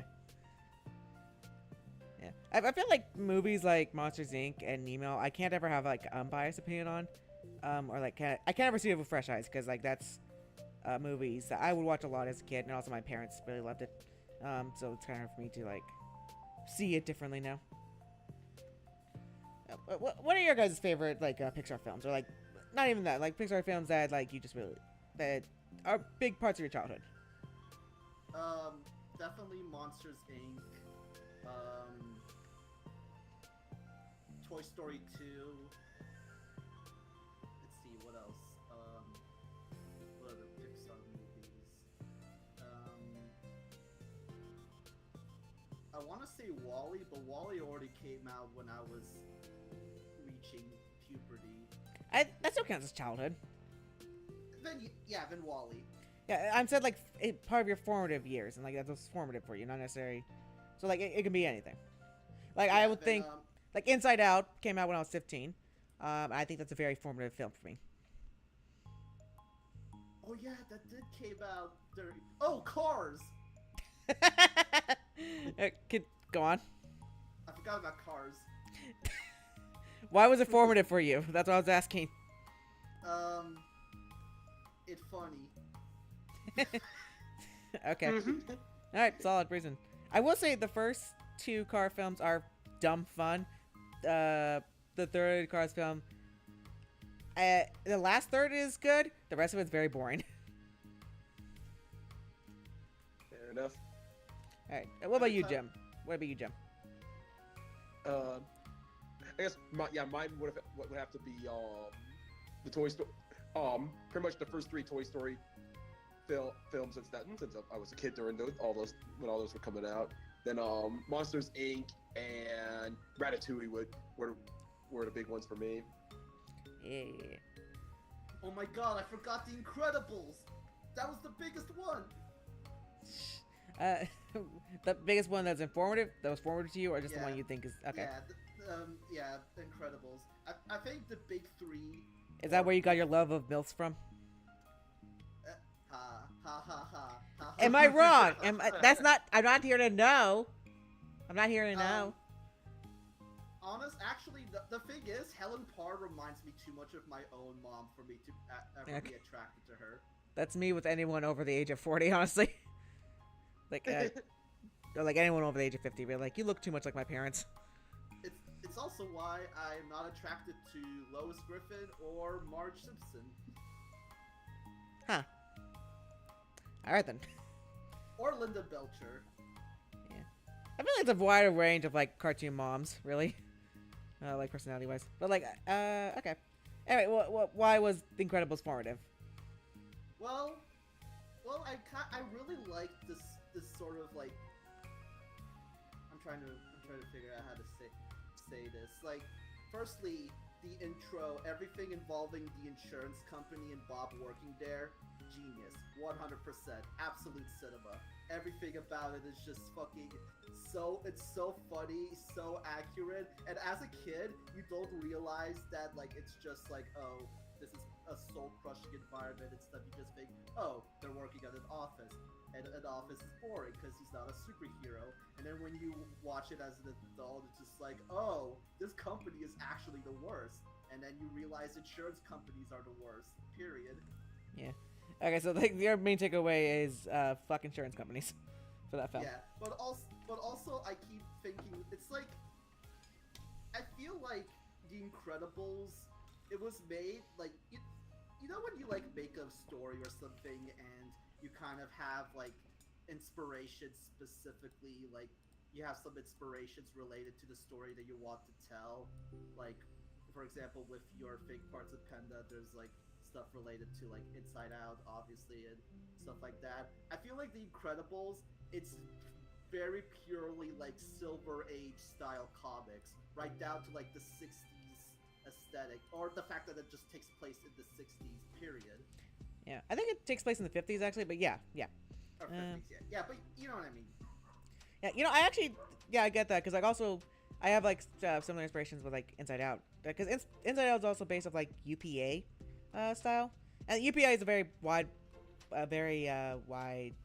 term, but basically just means like very flat looking characters like Powerpuff Girls, with very flat, simple shapes. Define it because you had to animate stuff with like no money. Oh yeah, like Powerpuff Girls, Dexter's Laboratory, Johnny Bravo. Yeah, I actually don't know if like that era exactly is like you know, yes it is. That yeah, UPA revival as it's sometimes called. What about you, Jem? Why were your films like formative? I guess for Monsters Inc. it was mainly like just because that was like one of the first films I could actually remember just in fact of seeing a comedy for, so that just really got me into comedy as a whole. Let's see. Toy Story was actually what got me into storytelling because both I just enjoyed the stories, but over time, eventually, like, as a kid, I would go into DVDs like commentaries. What's those? And then like would hear the crew talk about like was like making the film and such, and the themes are put in. It's like, oh, so this is what's going on when making a story. I want to do that. Oh yeah, Yeah, commentaries are fun. I remember like seeing commentaries for like Moana and like Tangled and stuff. And they talk about one of the things they talk about is like the hair texture because it's really difficult to animate hair in 3D. You'll see this especially with like lower budget, uh, 3D stuff. Like I know Monster House, like there's one scene where a character has to take her hair out of a ponytail, and so they very cleverly cut away from. So they do a very clever thing where they have their character go reach for the ponytail, cut away from her to like to the other character she's talking to, and then like already have and cut back to her hair already being down and her flipping around. Like, that's a really smart way to like get around the fact that you don't want to touch the hair, especially at that time. Yeah. But ever since like Tangled, especially like because that's when they really try to push hair physics and like hair engineering and stuff like that, because hair is the main feature of the film. Like they've had to make entirely new hardware for it and everything. It was expensive as fuck. So like, I don't know. It's just really interesting to see like the peek behind the curtain and see like what issues or what things you have to like work around or like work with and stuff. I made a new graphically intensive hardware device. What does it do? It renders hair. Yeah, I don't think it's necessarily that. I think it's more that it renders. It allows the hair to be touched. Like I cannot express to you how like big a deal that was, for the hair to be touched and like to move around and stuff. Of course, and we also have the classic movie fact of did you know movies in Monsters Inc. Sully's hair was all of Sully's hair was individually animated. That's not true. That'd be a nightmare. It's not? No. What they might be talking about is that they had to also have like another machine, like another software engineer to like have it animate well with the physics of it. So like, and I was also pushing that. So like, and like this, when they're on top of the Himalayas, you can see like the snow particles being caught on Sully's fur. Welcome to the Himalayas. Yeah. And so like subtle details like that's part of like the software, but like I remember watching a commentary on that and they very specifically said like, no, we could not render that like frame by we could not animate that like individually. That'd be insane. There's like a million hairs on him. Yeah. Oh, I forgot to mention Finding Nemo. Finding Nemo is what made me love the ocean. It's why I love the ocean so much. It's so well animated. I love all of like the ocean environments and stuff. It's what makes me love the ocean so much, and the water's just rendered so well. Like Jesus Christ, Pixar, can I just take a bath in it? Yeah, do you want to marry the water? Maybe. If it'll have me. You can marry the living water. You can marry the living water from Moana. The water goddess. Yeah, but I don't even know it's really a goddess. It's just living sentient water. It's just kind of like it's just glob. Yeah. It might not be like a god, but like a manifestation or avatar of water, like a representation of the ocean. I guess. Yeah. Well, I have a question for you two. For Sam or Draika's design, which one do you prefer? And like, I guess if anyone's in the chat, they can also ask. That's not banned. Which one do you prefer? Slenderman like face mask or furry? I like the Slenderman look, but I like the idea of the draconic thing coming out when Draka gets. Do you ever have a dream where you dream about like you ever have a dream? All right, shut up. You would do the same thing. I know. You can make fun of me too. You ever have a dream? Yep. You ever have a dream where you like the pace. Fine, I can't even do the joke properly. Yeah, I can't either. That's why I'm not gonna attempt it. I win. Okay, so, all right. So you want the dragon thing to really come out when she's like angry? Yeah. Okay, I get that. I'm debating. Like I'm thinking like I think the reason why I wanted to like give her like more of a snout and a mouth is to want to make it more distinct, and also, I mean I do like the face mask, like Sunnyman look she got going on. But like also I like that. I don't like the fact that like so many of the characters have like don't have mouths. Like Nia and Penda don't have mouths. Like the doll form of Penda at least doesn't have a mouth. Also Vita, but Vita's being cut. I don't know if you were there for the stream when I was bringing that up. Yeah, well, I feel like Draco not having a mouth fits the most because with like moral comp, like with the like moral compass and stuff, it's meant to be based off like morals and stuff, and when you're actually like speaking and stuff, you could lie and stuff like that. So it's purely based off your own like your own morals, your own like direction, your own values and stuff like that. I guess it can also be seen as like kind of mysterious, like maybe, but no one really knows. Like, we all have our own moral compass that kind of points a certain direction, but we don't have the best idea of. We don't have. We all have like general consensus and stuff, but like we don't really know. We don't know. We don't know a lot about things since morality is kind of made up, as anything in life. But yeah, I bring it up because like both Nia and Pendal, that's why I call this like homunculus of Pendal, um, do not have mouths, and like I don't know if so we put these like three together. I mean, the thing is, like, having a mouth is easier to animate and stuff when it comes to, actual speaking roles. But like, if you have a character that doesn't have a mouth, you can, go wild with like with eye movements or like hands waving or body language and stuff. Kind of like how they do with Gromit from Wallace and Gromit. I guess it's just that like I don't know if I want to like do the three, and also there's a paranoid part of me that says like, oh god, you designed the only female characters not have mouths, and all the male characters have mouths. Is that what are you trying to say with that? And like, I know it's stupid. I literally finished a script for my senior film where it involves two girls beating each other up. You're fine.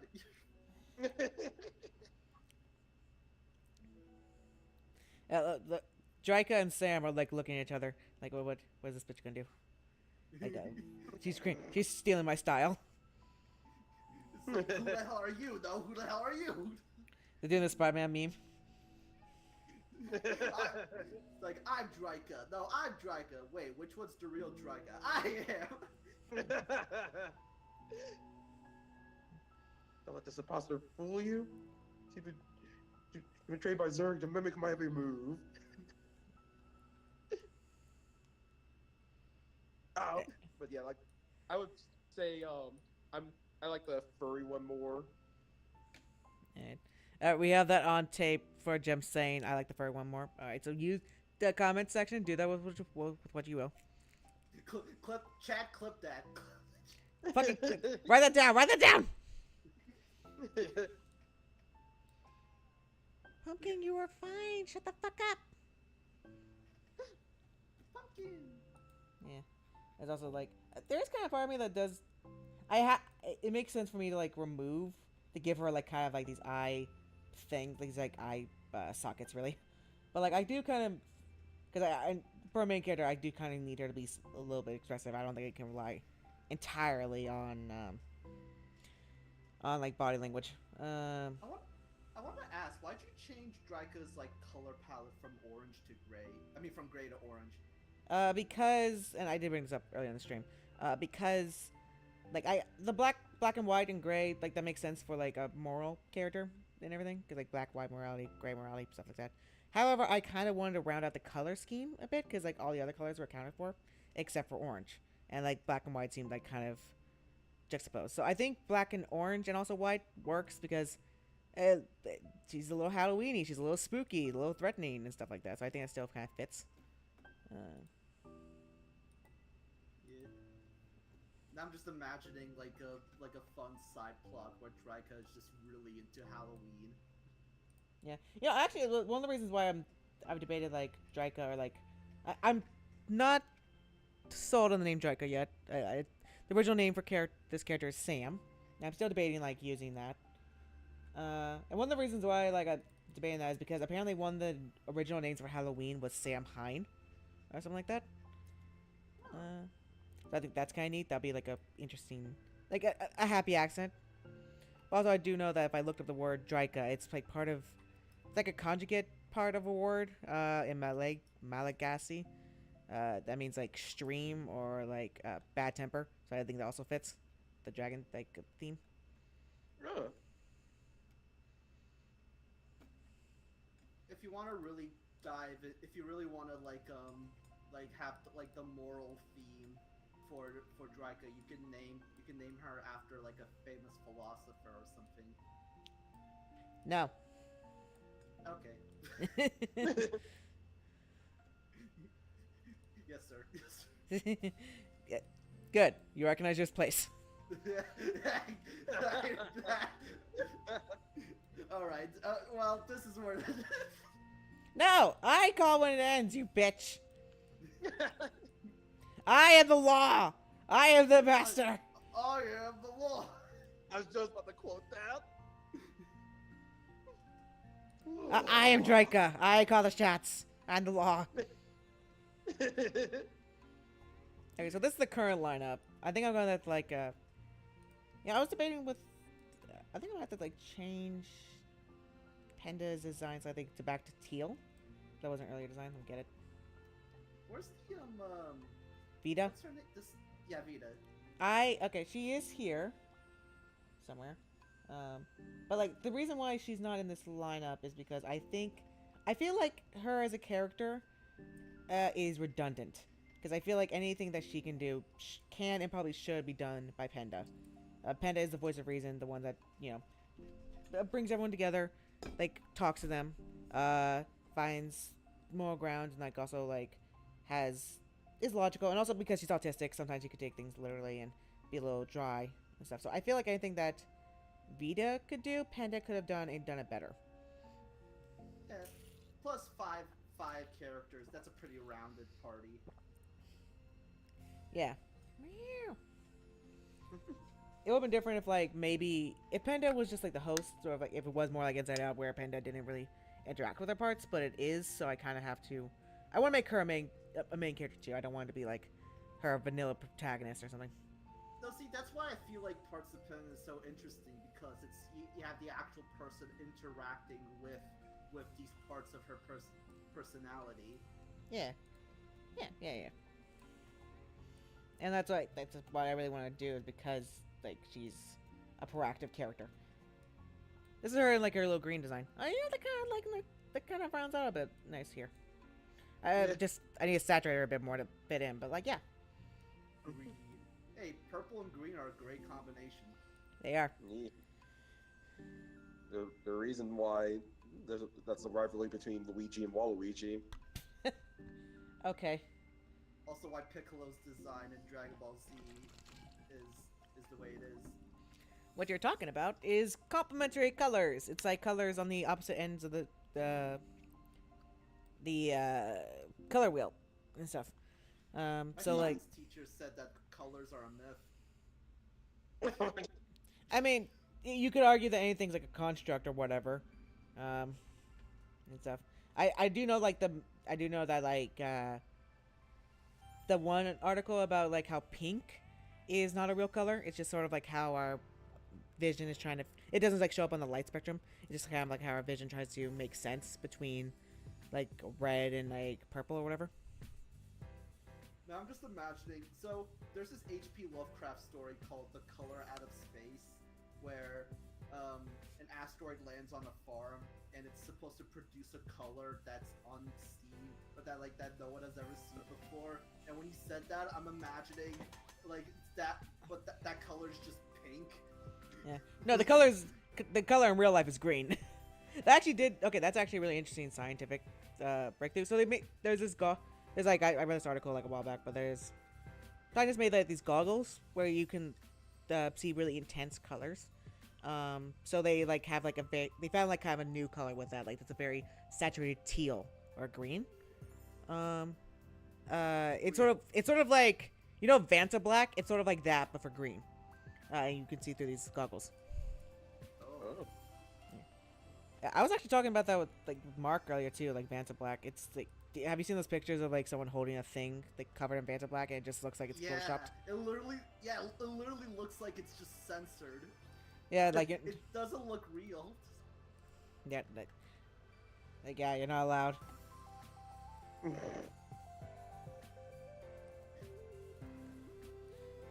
Yeah, chat, look at this.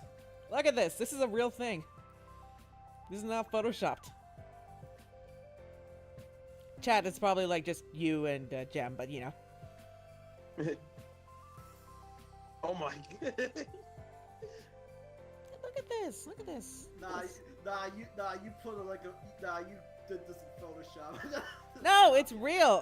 There's several different. I know. Yeah, there's also one where like they cover like a statue with it, and, like it's just insane. A little statue head. I think I saw a video where oh yeah, I saw that image, but I saw a video where someone painted an entire room in Venta Black and walked in it. It was literally like it's like when you have like a green screen effect over like a black background. It's Yeah, it's like the ultimate sensory deprivation room. Oh god. The final boss. The final boss of sensory deprivation. Once you beat them, you can ascend to a higher plane, called death, because you will go insane.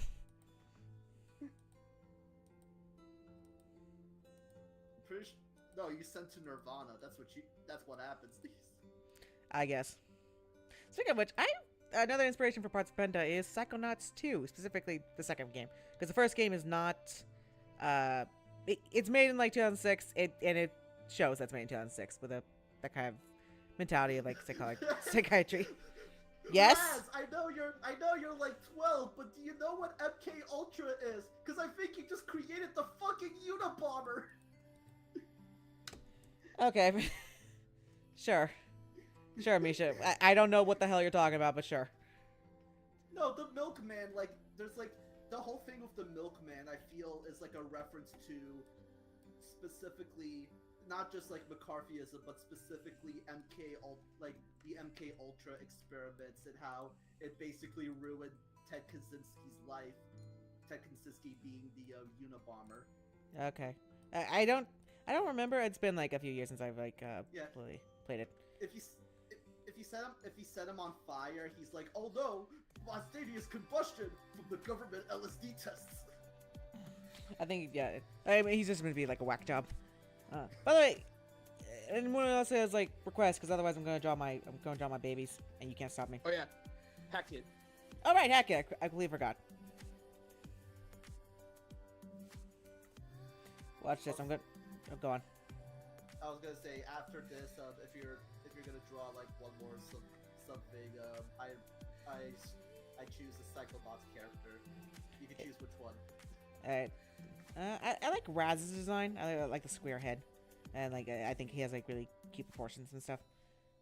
I think a lot of the designs in like Psychonauts are like really hit or miss. Like when they hit, they're hit, but when they miss, like oh, okay, I guess we're doing this now.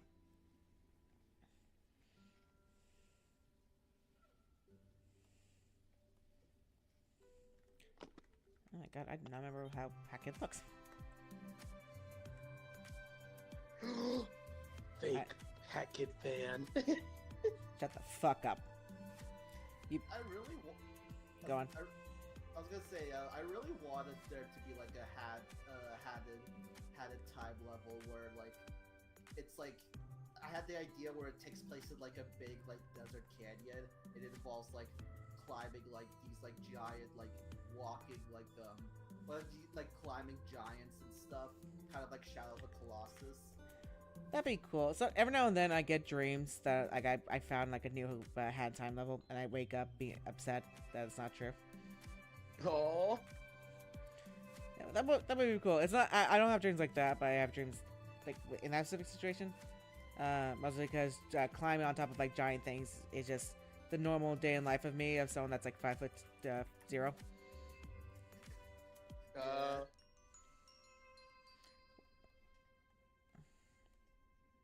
There is a hatted time editor you you can like make your own levels and stuff. It's not the same. It's like I need to will this into existence, but also programming. Actually, you know what? Yeah, I feel that as well. Because I have game ideas, but also programming. Every time. Okay, so one of my assignments for school for college recently, I had to make a website, and I tried using like a template on this like one website called NeoCities, which kind of creates like classic like Is it, Windows. is it 90s style 1998 or report. something? Like, why are you using GeoCities? Because I like the sort of like blog aesthetic thing, and I wanted to look like. Have you ever played Hypnospace Outlaw? No. It's like a game where it's like modeled after like the Windows like 98 era and stuff, and I think that aesthetic is cool. Anyway, I had to learn I had to like briefly learn HTML, and every time I tried to do programming for that website, my eyes just glaze over, and I think about all the other things that I could do. Yeah. That's also the reason why I find that they just whenever you look up tutorials about like, oh, how to program in like C plus or whatever, and like I just like and they start throwing terminology at you and just like, okay, my brain just shuts down just to protect itself. The ADHD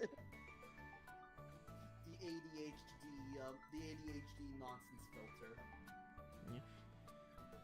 I will say that one of the things that makes it easier to learn new like projects, I guess, is or like learn new programs or whatever, is to do it with like your own characters or do it with like your own stuff. Because I will say that's been like one of the more fun things to do with like storyboarding or learn to animate a bit more. Like, because I think I've really improved recently because with your own characters, there's no pressure. There's no because no one expects anything from it. Like I feel like if I do the Hasbro Hotel like shorts, I have to kind of be on. I kind of challenge myself to be on model. I don't need to do that, but I like doing that. And stuff. Yeah, I got a really nice comment on like one of my like speed draws, huh? I like one of the fusion speed draws, and someone said like, "Come on, Vivzy, we know it's you." Like that made me happy. Raw. Yeah. She'll lead into it's like, yes, this is Vizzy. This is Vivzy. Just commit identity fraud. That's the word.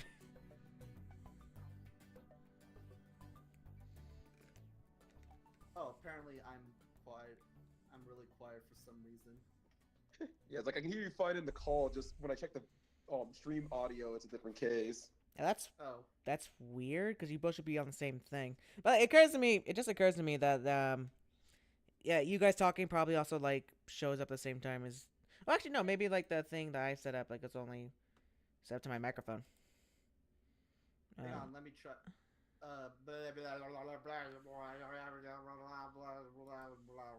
Okay, so it might be reacting to. Oh no, but it seems like we're good. Okay. Yeah, I think it just set up to my mic. So that's cool. Hi, Pumpkin. She's on my desk. Oh. Being a menace. Knocking all my shit over. She's an orange cat. Of course, she's a menace. She's a calico, okay? She's only kind of stupid. Only kind of stupid. She is orange, therefore, orange cat behavior. Look, you think She's just because, Garfield? you think just because she's named Pumpkin and is orange that you can just call her orange like that? God, it's so insensitive. You can't just call people orange, Misha. Oh my God, Karen, you can't just call people orange.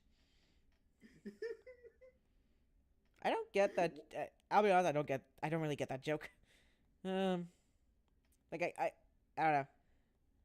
It stems from like I know the full scene and everything. I just don't. I guess I only get why it's. I don't know. I never really thought the Mean Girls stuff was that funny. Fair enough. Though granted, I haven't even seen a movie before. Yeah, you've never seen any movie before? Like that's wild. You know what I meant. No, I don't think I did. Explain in like excruciating detail about what you meant to say there, Jem, because I don't understand. You see, I meant to, meant to say that I was referring to I haven't seen the movie Mean Girls. You know, one that has two Mean Girls in it. That's why it's called Mean Girls. Right. I have seen the original 2004 one. I've also seen the musical. I have not seen the remake musical thing. And stuff. So there's I that. like Mean Girls. It's a bit like there's some stuff that's like yeah, super weird, but I like it. It's a really cool adaptation of a Shakespeare story. It's also like little fact. It's actually like more direct inspiration from like a book called like uh School and like Mean Queen Bees or something like that. Um, it's not a well known book. It's just like it's very loosely adapted into like the movies. That's neat. Yeah. I'm. Have either one of you seen the musical? Well, I know Jem hasn't, but like Misha, have you seen the musical? No. All right. Um, so like one of the things I have complicated feelings on Mean Girls, and like one of the reasons why is that with the character Janice, I think that's her name, the goth chick. Um, Yeah. yeah, and it's just like in both, I don't. I'm a little confused on what they're trying to go for with her because she's just she's one of those like I'm not like other girls, but she is just like other girls because she's just as mean and petty and snobbish, and vindictive and stuff. But they still kind of present, and so I don't really know if they're trying to present her as in the right or just as much of a bitch. Because I don't know she's not the main character. Caddy is, or Katie, that's her name. Whoops. Because Katie's the main character, and she doesn't do that, and she also learns to not do that at the end. Um, so I don't know.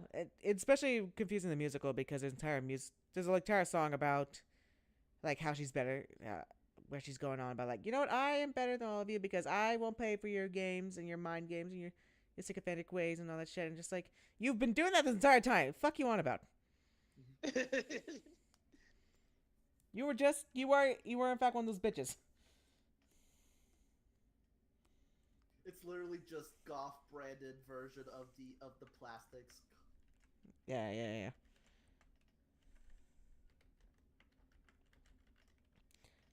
Another thing is that I've seen people criticize that musical because they kind of soften up Regina George. Like a lot of the meaner shit that she does in the movie, is kind of gone. So like the one, a big instance is like her calling like a girl's like a, another girl's mom because the girl like was in the spotlight. She says that, so she calls her mom saying that like, oh yeah, everything went well at the abortion clinic.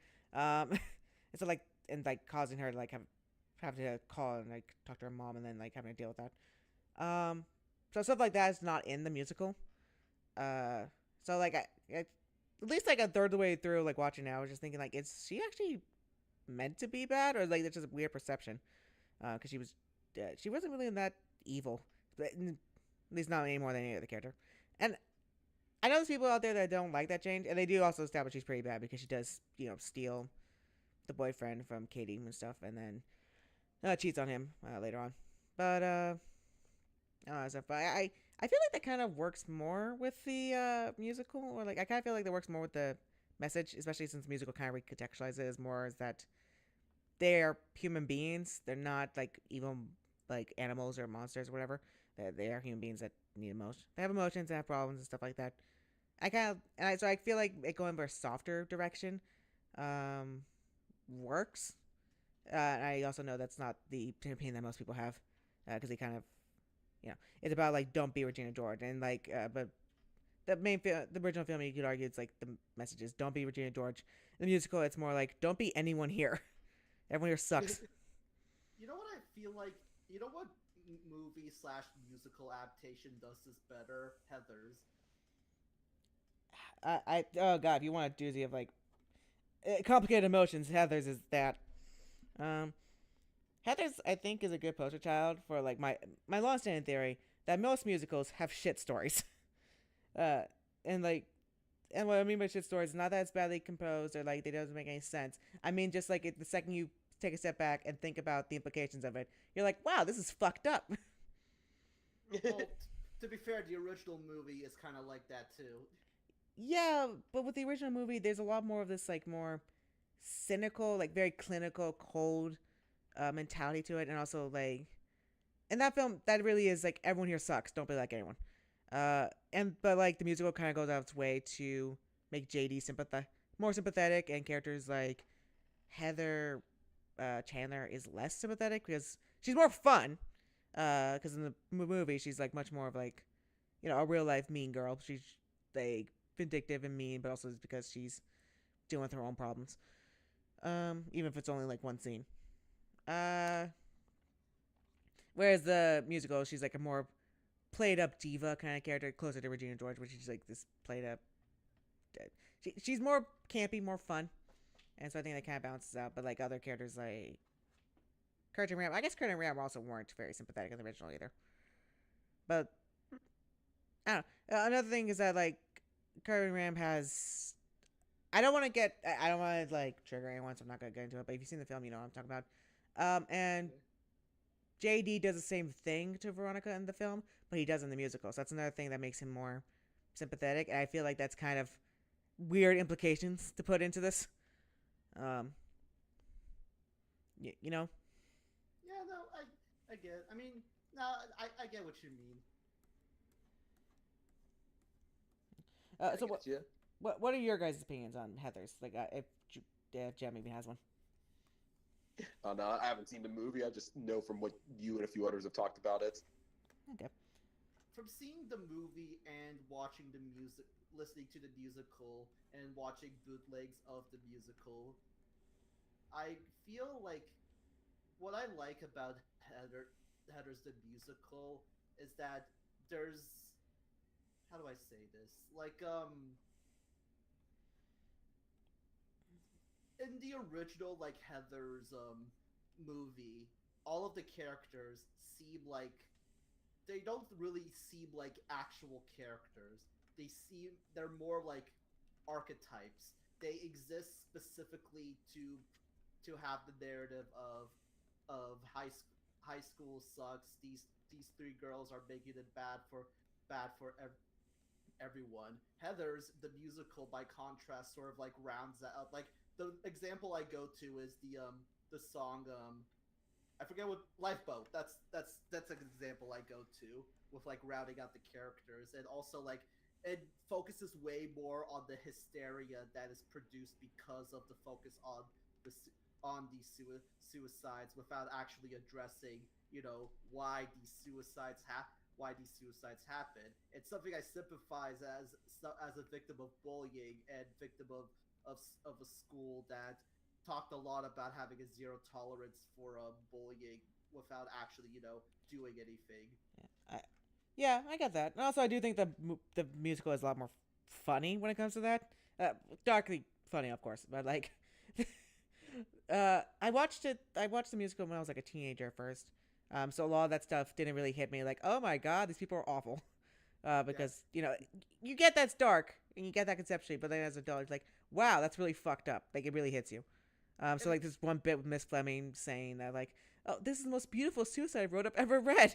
Like, what the fuck? What is wrong with you? Lady, you can't say that. Bubble, you can't be saying stuff like that. You can't be saying like that, white. You can't be saying stuff like that, white baby.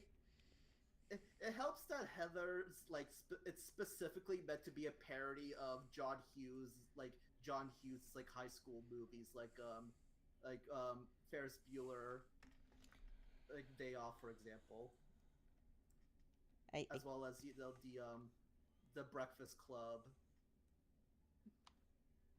Uh, Not okay. This has nothing to do with anything really, but there's a Breakfast Club um in Des Moines, Iowa that I really like going to. They have like if you guys ever go down there for whatever reason, I don't know why you would, but if you do, I suggest getting the Biscuit Benny. It's really good. Biscuit Benny. Yeah, it's okay. So what it is, it's fried eggs, two biscuits, gravy, and then fried chicken, all like stacked on top of each other. It, Oh. and also like pepper jack cheese. I usually replace it with like cheddar, but like it tastes great. And that thing, let me tell you, that thing will keep you full for the rest of the day. Oh You only wow. need, You only eat one meal a day, the breakfast, the biscuit Betty, and that's it. You have a joke, but yes, I have done that before. Anyway, you were gonna say Jem? Something, Jem? And I was just reacting to what y'all were saying. Cool. But if we're ever talking over anyone, just if I'm ever talking over anyone, just let me know. I will do.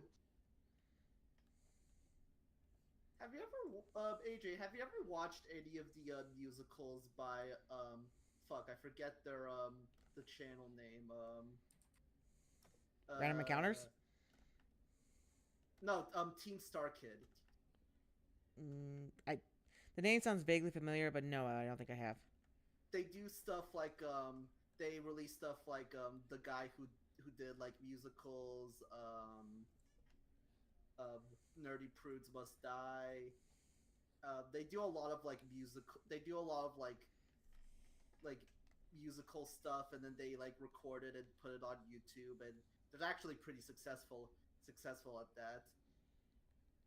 That's I cool. feel like you, I feel like you would like them, or at the very least, you'd find like there's like a trilogy associated with the like their musicals specifically. There's the guy who did like musicals. A second one that I did it that I don't remember off of the top of my head, and Nerdy Prudes Must Die. Cool. I guess I will keep that in mind. Oh, they also did Twisted. What's that about? It's like Wicked, but with Aladdin. Oh, yeah. I remember seeing that in my like recommendations at some point. Uh. Oh, okay. Yeah, that sounds familiar. Okay, guys, which one of these goobers do you want me to draw?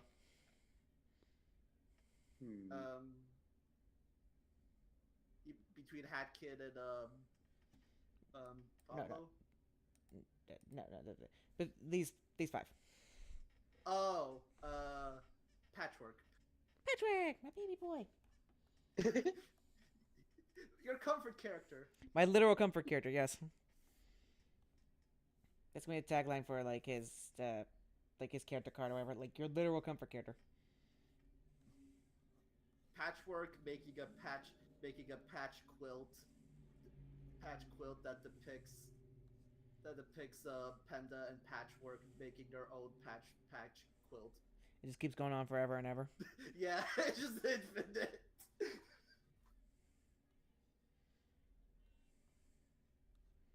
Also, I don't know if this is probably unintentional, but Patchwork's like head and like the things at the top make it look like a old TV with like antennas. That was intentional. Oh, okay. Yeah. Because that's also like especially like I have this idea of like where after like they have like certain character arcs and stuff, they transform into other like they transform into different. They evolve. For lack of a better term. Ooh. Yeah, let me get. Alright, so this is one design for Patchwork, where it's kind of like the Stitch Punk look to him.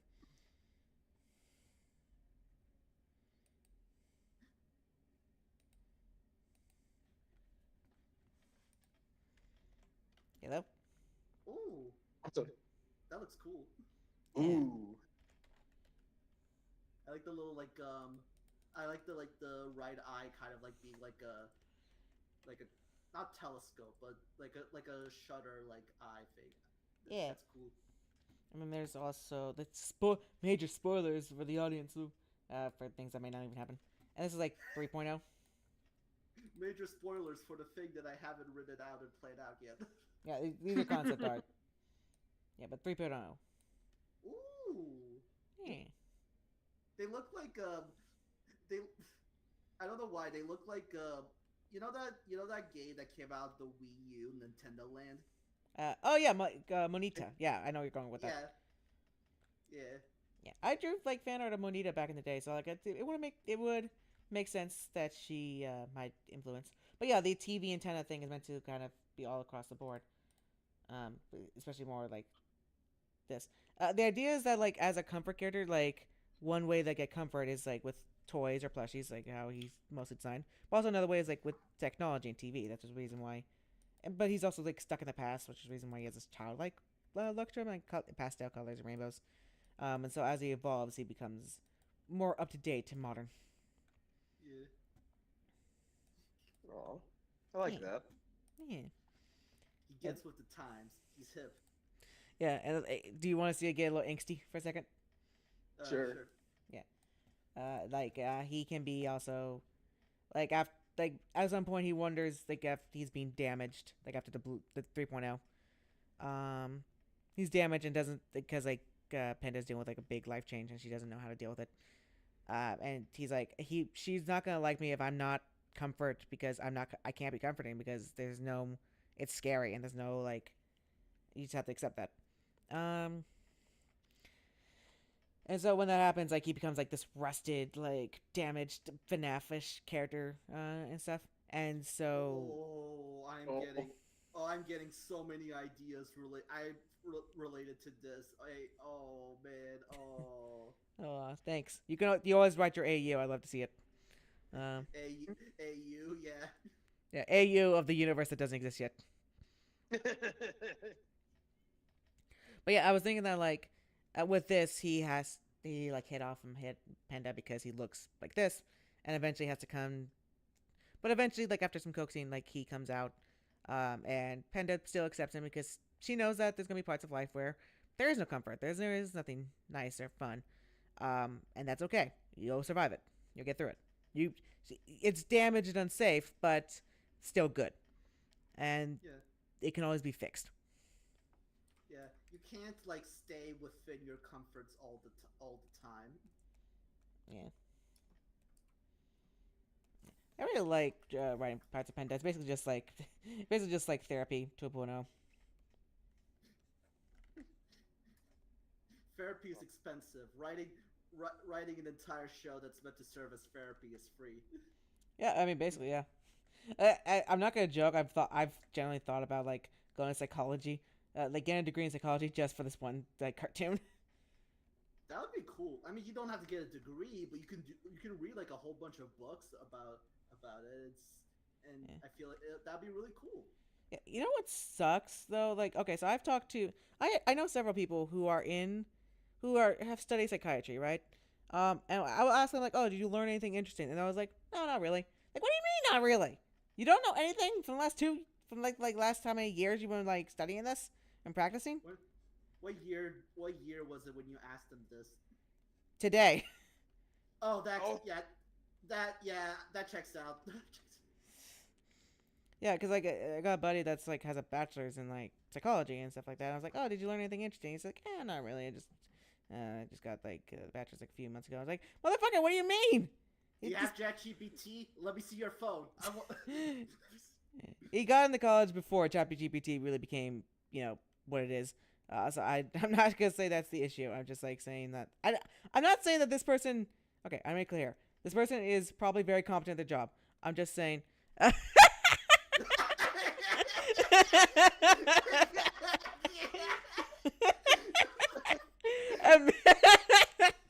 Amazing fucking time for the chat. You should draw Sans Undertale from Jalen, bro. Fuck yeah, let's do it.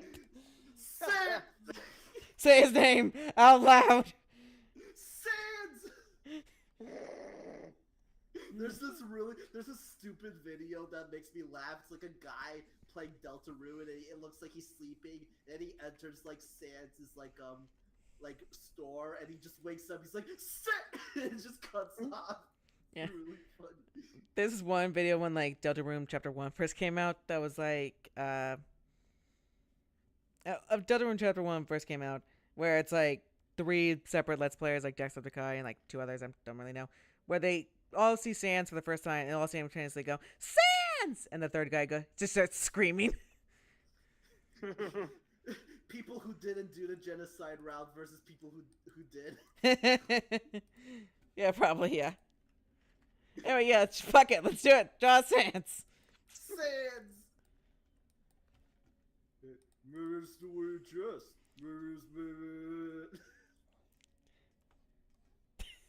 Okay, so Jalen, bro, just so you know, before you got in here, Oh, we were talking about psychology and stuff. I was accusing someone of using ChatGPT to get through college. It just, it was a fairly, it wasn't like the most serious conversation in the world, but it was like fairly like, you just fucking jump scared us with that.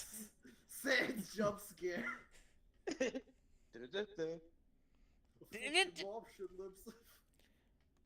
Oh my god, it just occurred to me. I did not have music playing for the last, like, who knows how long.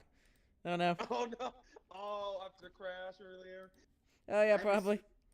I have your stream muted so that I don't hear myself echo, and also I don't have to hear my voice. Yeah, same. Well, according to at least one commentator, they really like Jem's voice, so like they're safe at least. Hell no. I'm sorry. It's all good. It's all good. Okay. I think there's only one thing I could play to do this. Bernadette, let me hear it. I want to hear it. It'll show up on the stream. I don't think you can hear it though. I'm sorry. I'm sorry. You have to get blue balled from Sans.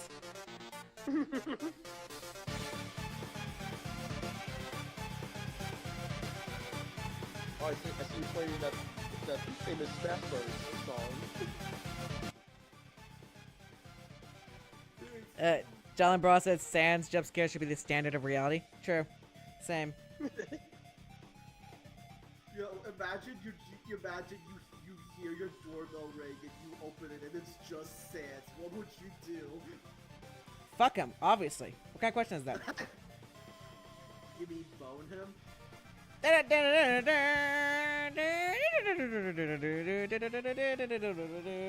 Welcome to the midnight stream where I'm drawing Sans Undertale. Welcome to the midnight duel stream where we're drawing nothing but Sans, and more Sans.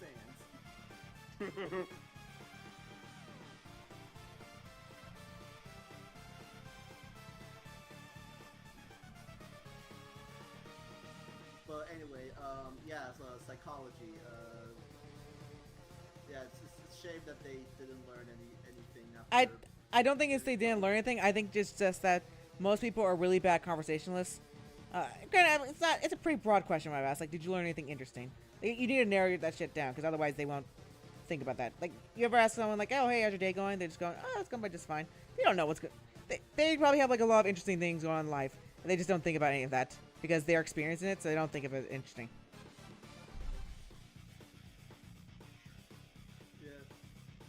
Yeah. As for me, I love yapping about things that I've learned today, so that's not a problem for me. So you say you're neurodivergent? Yes. You know this. Shh. I was gonna say, so you say you're autistic, but I realized, oh wait, you're probably not. I don't actually know. I got tested for autism twice when I was a kid, and it came back, and both times they confirmed that I didn't have autism. Yeah, you just got cursed with diet autism, known as ADHD. Yeah. I have a joke. So I was hanging out with my sister and her boyfriend recently, and because my sister's boyfriend also has ADHD, and my sister kind of has ADHD symptoms but is undiagnosed. So the joke is, it's like ADHD, undiagnosed but pretty sure. Yeah. This reminds me. Okay, to go back to a bit when you were talking about like being like getting tested for like autism. This reminds me of this one Twitter post not Twitter, Tumblr post that's really funny because so there's this running gag in the Big Bang Theory where like sometimes someone will say Sheldon's crazy and he's like, I'm not crazy, I got tested. And so this person on Tumblr said like my parents got me tested because they wanted me to make that joke and I got diagnosed with schizophrenia. Oh. Rip in peace, buddy.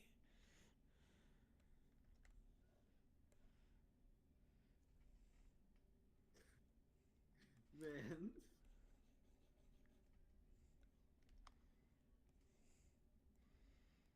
Paranoid people are like insane, dude. Like one time I was talking to a person and like I brought up I brought up like global warming and stuff because and everything. And they said like, well, it's global warming now, but like it may be like a few tens or 20 or 100 years or whatever. They will get like a second ice age, and like then the entire world will be like cold and ice age. And I was like, what the fuck are you talking about? Like what the actual fuck? And I brought that up to my therapist, and she said like, yeah, that's a thought process that like paranoid people have, where you just jump to these wild ass conclusions. Yeah. I want to make clear that like the reason why I brought this up in the first place was because I was wondering like, could I make my own air conditioner? Because a lot of places in Northern Europe don't have ACs and stuff, because they're not designed for that. So just like I like to be optimistic and think things are going to get better eventually, but right now they're not. So we have to work with it. I get you. Hey, listen, paranoid people are capable of fantastic things. A paranoid person became president of the United States, even.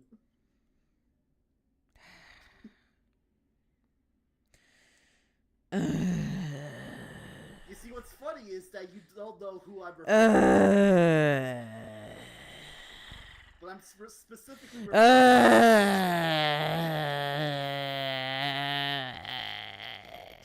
I was specifically referring to Richard Nixon. Okay.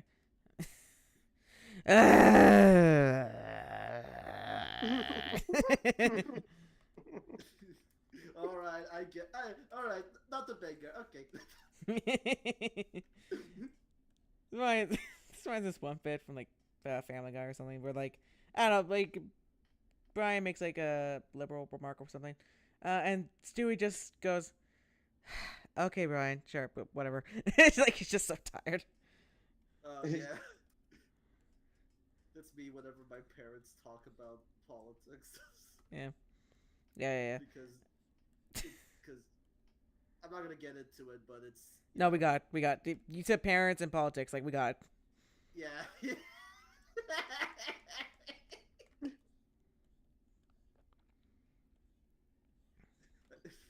Also, this is a wonderful drawing. Sans T-posing over Freddy Fazbear. Yeah, there can only be one jump scare master. It's like this is like a 2010 era Tumblr. Hell, One image. hell, fucking yeah, baby.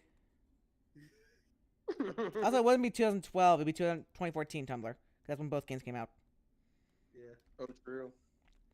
Undertale is 11 years old, and so is FNAF. Oh wow. Oh yeah, they did come out around the same at the same year, didn't they? Yeah.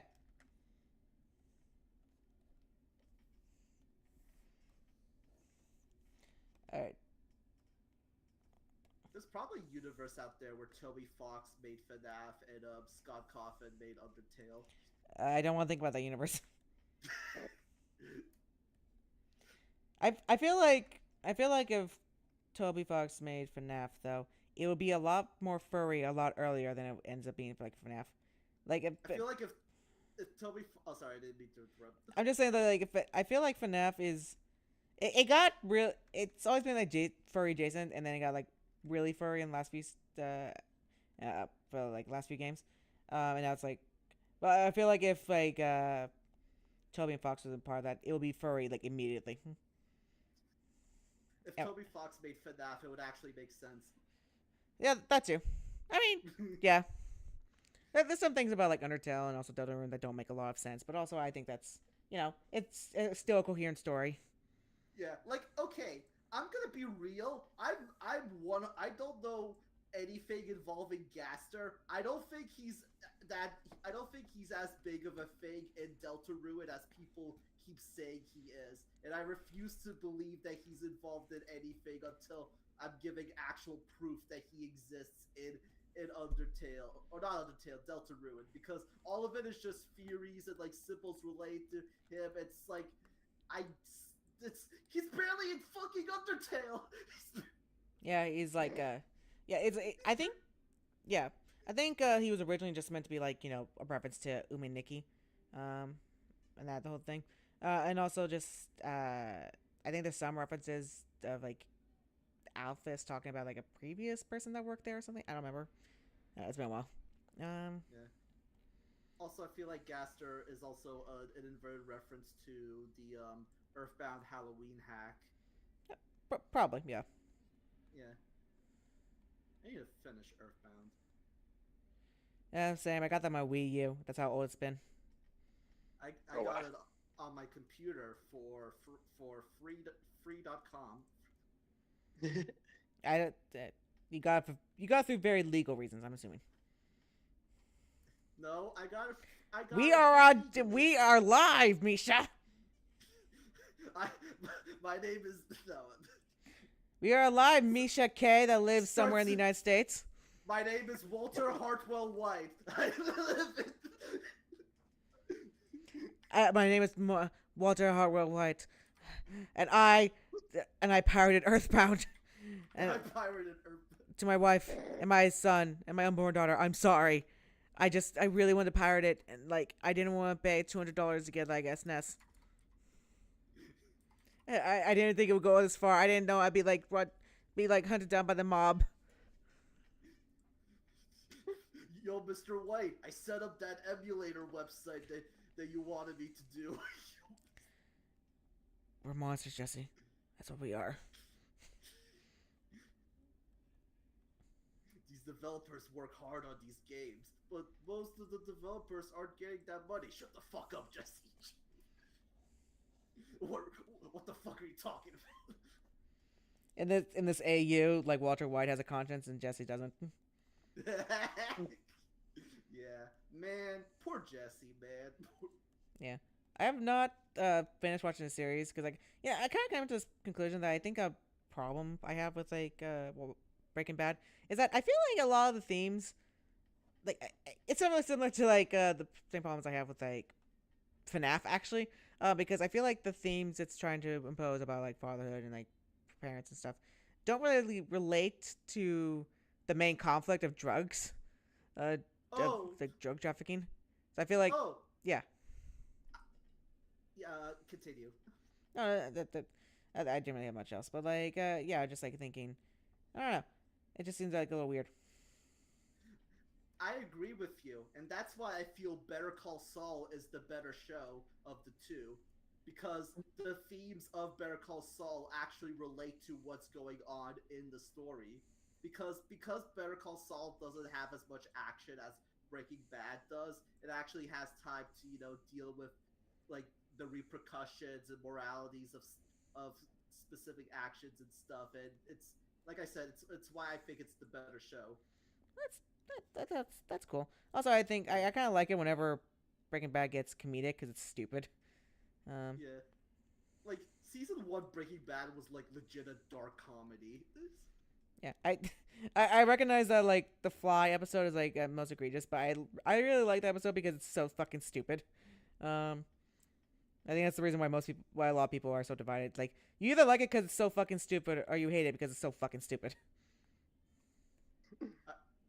I like it because it exemplifies Walter's need for control.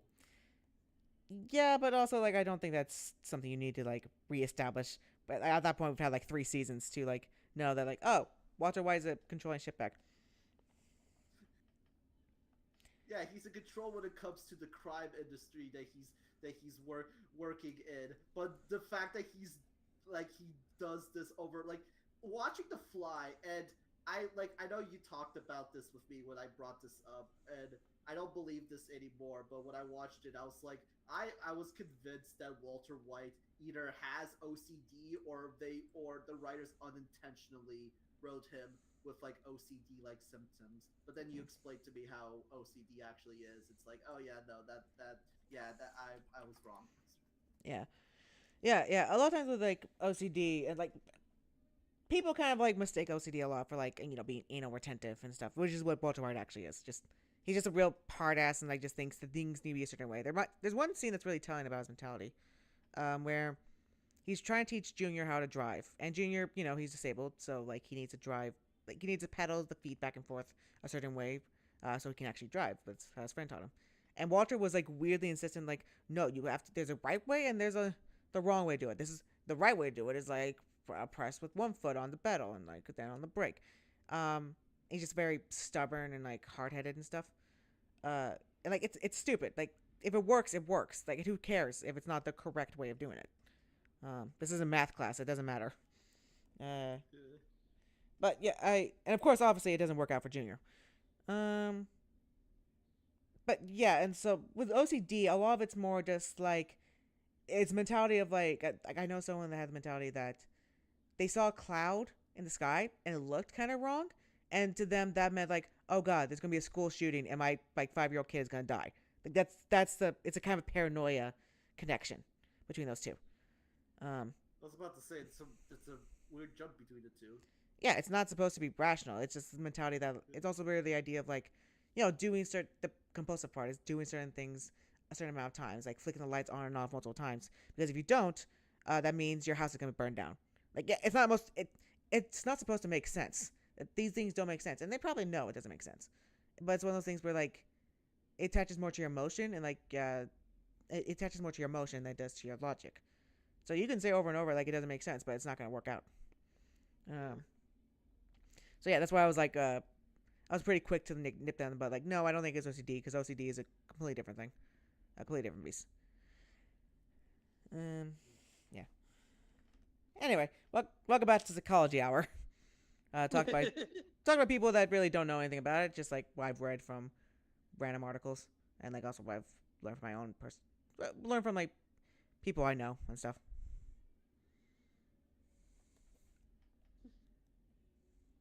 This Ragatha, I know for a fact is incredibly off model, but I'm not looking at reference. Ooh, nice. I'll be right back. I first have to go take care of some laundry. Actually, I think we're about to be done. I think we've been streaming for like 2 hours. I meant this to be a test stream to see if the PNG tuber thing worked. And it's been 2 hours now, so I think we're almost done. Oh, in that case, I'll stick to the end then. Okay. All right. Let me just get doodles out and stuff. Any last doodles from the chat before we end this? Like very quick ones. Hmm. Raz. Oh, fuck! I forgot about him. Okay. So no, I'm not gonna say the joke. What? Just say the joke, you bitch. So did his family. That's that. Have you played Psychonauts 2? No. Okay, so no, they did not forget about him. I'm not gonna spoil it, but like that no. I really like Raz's design. I like the goggles and I get that like Burka. That Burka's not the right word, but like Ushanka or whatever the name is. I think it's more like I actually think it's like a aviator helmet. Actually. Oh, is it? I think it's a. Oh, I don't know. I need to replay Psychonauts 2 again. Maybe Psychonauts 1 too, because I really like the dark humor of Psychonauts 1. But like with Psychonauts 2, I like the fact that it takes like actual real life psychology into it a lot. Um, I'm looking at the design. It's definitely an aviator helmet, like a World War II style like aviator helmet with the goggles and stuff. oh, cool. Well, I'm not changing it. He's wearing a Ushanka for this. Yeah, I mean Rasputin. Rasputin, lover of the Russian queen. There was a goggle kid who really was gone. You know, Boney M wrote that song while they were touring in Russia. Sick. Yeah. I like Boney M. I love disco music. Man, it's really weird that disco music. It's really weird that like the Russian national anthem waited until like the 70s to like be created. That's wild. Yeah.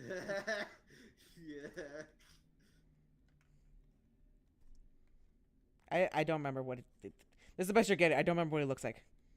I have a desktop wallpaper with him in it, but I do not remember what he looks like. Just alt tab out of the drawing program, bro. Just No, it's okay. I have multiple wallpapers that like flip between them. So like even if I like go to my okay. desktop right now, it's not gonna. It may not be there. I'll go to it right now. See. No, it's Doki Doki Literature Club. See, you made me like turn the screen off for like a minute. I'll be happy. I'm always happy. Ah. That's not true. I'm happy most of the time. Still, ah. Yeah.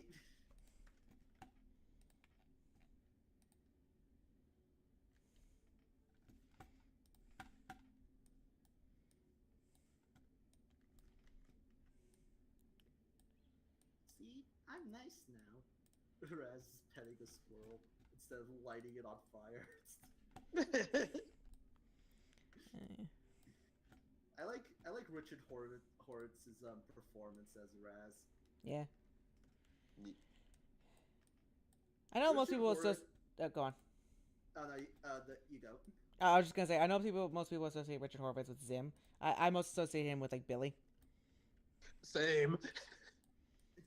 Billy and Mandy was better than Billy and Mandy was better than Vader Zim. Fucking fight me. Why are you gonna be like that, Billy? Why you gonna do me like that, Billy? Yeah. You know, it's yeah. Yeah. I thought like when I was rewatching, I was like, oh god, like should Grid have a Jamaican accent? Then I looked up the actor. I was like, oh okay, he's. I think he actually has like some Jamaican heritage or something. He's like, okay, you get to live for now. Greg Eagles? Yeah. Yeah. Like okay, it's not he's black, so it's not entirely racist. Yeah. This isn't like this isn't like the white guy who voiced Cleveland until very recently. Yeah, you know, like the new voice for like Cleveland, fantastic. Just like you can barely tell the difference. They could use Actually, I'm pretty sure they got the guy from the internet. Like he's famous for like Yeah. doing like a parody of I won't say his name because he's dead. Not actually, but if you know, you know. But like that person's part of like a song he did in Cleveland's voice. You know, you could have just said the person. You don't have to like specify that they're All right, dead. fine. Drake. I'm talking about Drake, the person Kendrick Lamar killed. Oh, okay. Yeah, ooh. Obliterated. There's nothing left. I haven't heard from that motherfucker since. Yeah. It's not completely out yet, but we'll see. Yeah, let me see, like, Arif Zahir, that's the new voice actor for him. I was trying to remember, like, because I kept thinking, like, no, it's not Aziz Ansari. That can't be right.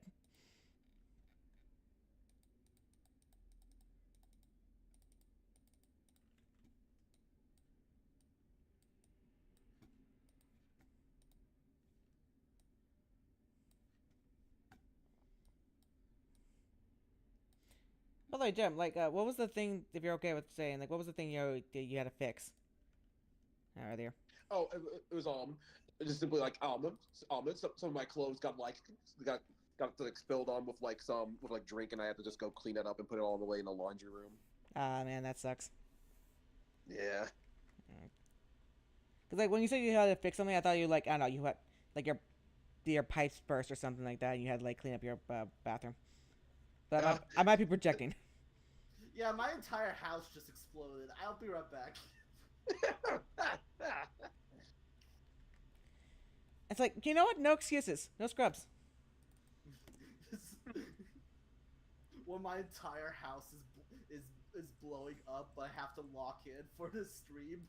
That reminds me of this one, like, tweet, I think, or whatever, where someone said, where someone was telling, maybe it was a Reddit post, but, like, someone was telling a story about, like, having a shitty boss. At one point, they got, their car exploded. Not Cybertruck related. It was before this.